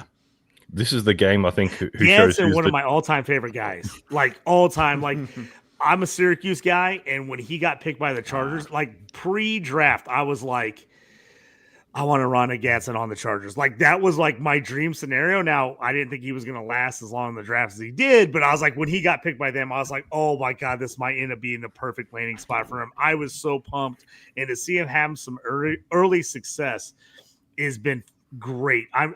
I'm hoping that this is long-term because I think it can be. I just think he fits that offense so well. And I mean, he just was so underrated at Syracuse. I mean, he was an absolute stud. Early breakout as a freshman. Injuries slowed him down. Hold on, JT, hold on. Dave, you were about to say something important? What were you about to say? I was just going to talk about the Chargers Colts game. I think is going to really separate who's a true playoff team. I mean, these are the Chargers started off so hot. And they had a couple of really bad weeks. They won last week. Obviously, the Colts are looking good too. This is really going to, to use a movie quote from Dodgeball, you separate the wheat from the chaff, the men from the boys, and the awkwardly feminine from the possibly Canadian. Anyone remember that? Exactly. Remember that quote? Yes. Yes, I do. But look, are the Chargers legit? Are they, going to go to 5-2, or are they going to start crumbling like they typically do? I mean, being from San Diego, I'm a closet Chargers fan, so I do root for them. But, we need to see consistency from the Chargers. And, I mean, Daniel Jones is just looking fantastic. So not necessarily fantasy relevant, but I really want to see what team's going to show, hey, we're legit. Yep. I want to see if this was these are the numbers. And I hate that I'm even diving into this as a potential for maybe going forward that there could be some resurgence, the Jorge, your WWF Undertaker style coming back from the proverbial, but not grave, because this guy is 16th in targets with this quarterback under center, which is the 160 air yards in that time, ranked 17th. He has 82 routes run, which is the first amongst wide receivers, and he's 14th in first reads. That is translated into basically absolutely nothing. But if I were to give you a wide receiver with those underlying, stabilizers, you would think that Jerry Jeudy would potentially have the ability to return fantasy value, but I don't see it. And this week is not the matchup that I am going to get any more details in a thunderstorm that Andy I experienced yesterday here in the Midwest as well. I wouldn't want to stand out or in it, let alone try to catch a pass from somebody. So I'm guessing by the lack of rousing and resounding support, no one else is choosing to try to jump back into the Jerry Jeudy bandwagon, because I just don't want to. Said it once, I'll say it again. Never trust a man with a woman's name. Not jumping on the Jeudy train, guys. No way. Too risky. Yeah, his floor is 0. That's the honest truth. You, sir, do are you guys risky. know what Dylan Gabriel's listed height is? Because that guy's so question. tiny. Good He question. can't be bigger than like 5'8". No, I was gonna say 5'8". I know I think they list him at 5'11" or 6 foot, but he's definitely 5'8". Like, No. there's no doubt about it. Post game, when he was standing next to Carson Wentz, who's like a legit 6'4", 6'5", Wentz was 2 heads taller than him. It was crazy. Yeah. That's when you really start to see who's, that the truth comes out. And for the last 3 hours, the truth has come out that at least most of us know what we're talking about. Some of us, well, sorry, Jorge, it's been a rough go. Hey, but you know what? Just like a Rondé Gadsden, I'm going to give you another chance next week to come back, redeem yourself, prove to the masses that you are one of the, if not the best. Well, you're really good, buddy. We love you. We love you. We're going to keep running you out there no matter what. Don't you worry. You're going to be first. You're going to be 16th in air yards and 17th in. It's like, thanks, coach. Thanks, coach. Thanks, coach. Appreciate it. Good pep talk. Good pep talk. I'll try to remember who's playing for who next week. Exactly. Hey, even guess what? Varsity letters are given out to people on, riding the Varsity. pine too. Exactly. Which, final note, congratulations, Andy. You and I were talking about your daughter in the marathon last week. The heart and determination is that's incredible. She did not run the time that she was hoping for. She's a very good runner and still comfortably like qualified for Boston, but she was vomiting for like half the race and toughed it out, which was crazy, and closed really hard and finished really well. Nice. By the way, this could be its own like podcast or show, but I signed myself up for a crazy race that I'm just going to give you the rough contours of. It is. Sure. I've done a few marathons. I don't like whatever. The worst conversations you have with people are about their own running, so I'm not going to talk about that. But I signed up for a 50K race, which is just a little bit over a marathon, in which there are 10 Taco Bells on the route, and you have to get a menu item from each one. Oh my god! Each one. I'm so excited. I'm so excited. Can I make a recommendation that cinnamon twist? Cinnamon, exactly right. Yeah. Cinnamon twist. Man, I feel like this whole race is going to be full of like hardcore runners who like dabble in burritos, but I am a Taco Bell lifer who just dabbles in running. Exactly. I got this. Oh my god. I'd always say, like, when people do those like 100 miles or whatever, could you imagine getting to mile 49.9 going, I'm not even halfway. I'm technicly not halfway. It's the worst, and people saying like you just can't think like that. I mean, I get in that mindset all the time. I only do like 5 or 10 cases about the most I do, but when I get to like 49%, I'm like, this is brutal. I'm not even halfway. I have a serious scenario that I want. You don't have to answer it right now, Andy, but is there a number that if we in the chat were to try to build up for a donation to charity of your choice, of course, that you would let the chat on this one of these shows or whatever pick the 10 items that you have to get? No. Come on. I don't think I can do that. Any charity of I your don't think choice. I can do that. So what I hear is I've already Andy enlisted hates charity, like, everybody. Sorry. I've already enlisted like nutritionists to plan this thing out with me. I think I'm open to I don't think I'm going to do like cinnamon twists or anything like that. I think I am going to get like legit tacos because I have a high tolerance for Taco Bell. I like it. So I think this is going to go pretty well for me. Also, I did my first training run for it already. I did a 3x2 mile, 3x burrito supreme, and it went fantastic. Holy crap. The burrito supreme. That's what time of year is this like race, by the way? I might be hammered right now. I can't even believe we're talking about this. Is crazy. This is actually a real thing. I actually ate Taco Bell last night, and I can tell you what, I did not want to run after I ate Taco Bell last night. I wanted to go to sleep immediately. But have you got to replace the while running. That's the thing. Replace it with steak. Wow. I replace the regular meat with steak. Is it meat? I think is it technically meat? Of course it is. Yeah, we do not meets the qualifications of meat by current U.S. standards. Exactly. I love that. Would fail in like 149 countries, but yeah. I'm not saying it's Australian meat. I'm not saying it's Canadian meat, but it's good old U.S. meat. There's no Wagyu in there, that's for sure. Well, I can say that I've been practicing for this race for about 45, 46 years now, minus the running part. And I don't think I'm still qualified yet. But that being said, I am qualified to thank everybody for being here. All 967 of you that now are going to 100% be vested in trying to convince at least Andy to order one of our said menu items. I promise. Do you have to stop in the restaurant to get it, or do you have to take it and run with it? You do. I mean, I think you can like use the app and pick it up and stuff like that, but you have to present your receipts at the end of the race in order to actually like get the trophy. And there are two, I forget what they are. There are 2 items that are required along the route, and then everything else just has to be a non-beverage menu item. Oh, non-beverage. Okay, very good. That was going to be the next one. Yeah. That was like, seems like I love the parameters. That is fantastic.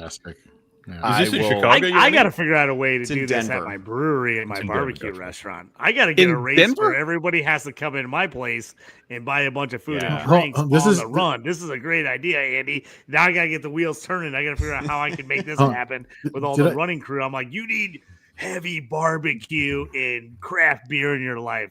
Run and get at the same time. I love it. I'm gonna figure this out. I gotta figure out how to. And I'm Did you gonna be say like, this is in Denver? Andy Behrens. Yeah, He's the it one is who in came up with Denver. this idea. I'm like, it's all him. He is the Not my master idea. of Not my ceremonies. idea. Quick I'm question just on- jumping on. Do you when you run in Denver, because it's going to be cold, right? Do you just suck up the cold at the start because you know your body heat's going to increase later, or do you start in like sweats and stuff and then slowly shed it off? So It'll this be thing freezing is, to start, right? This thing is going to be in October.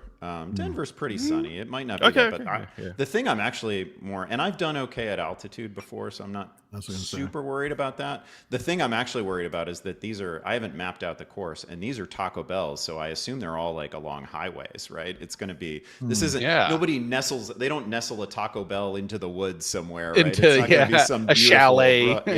yeah. Top.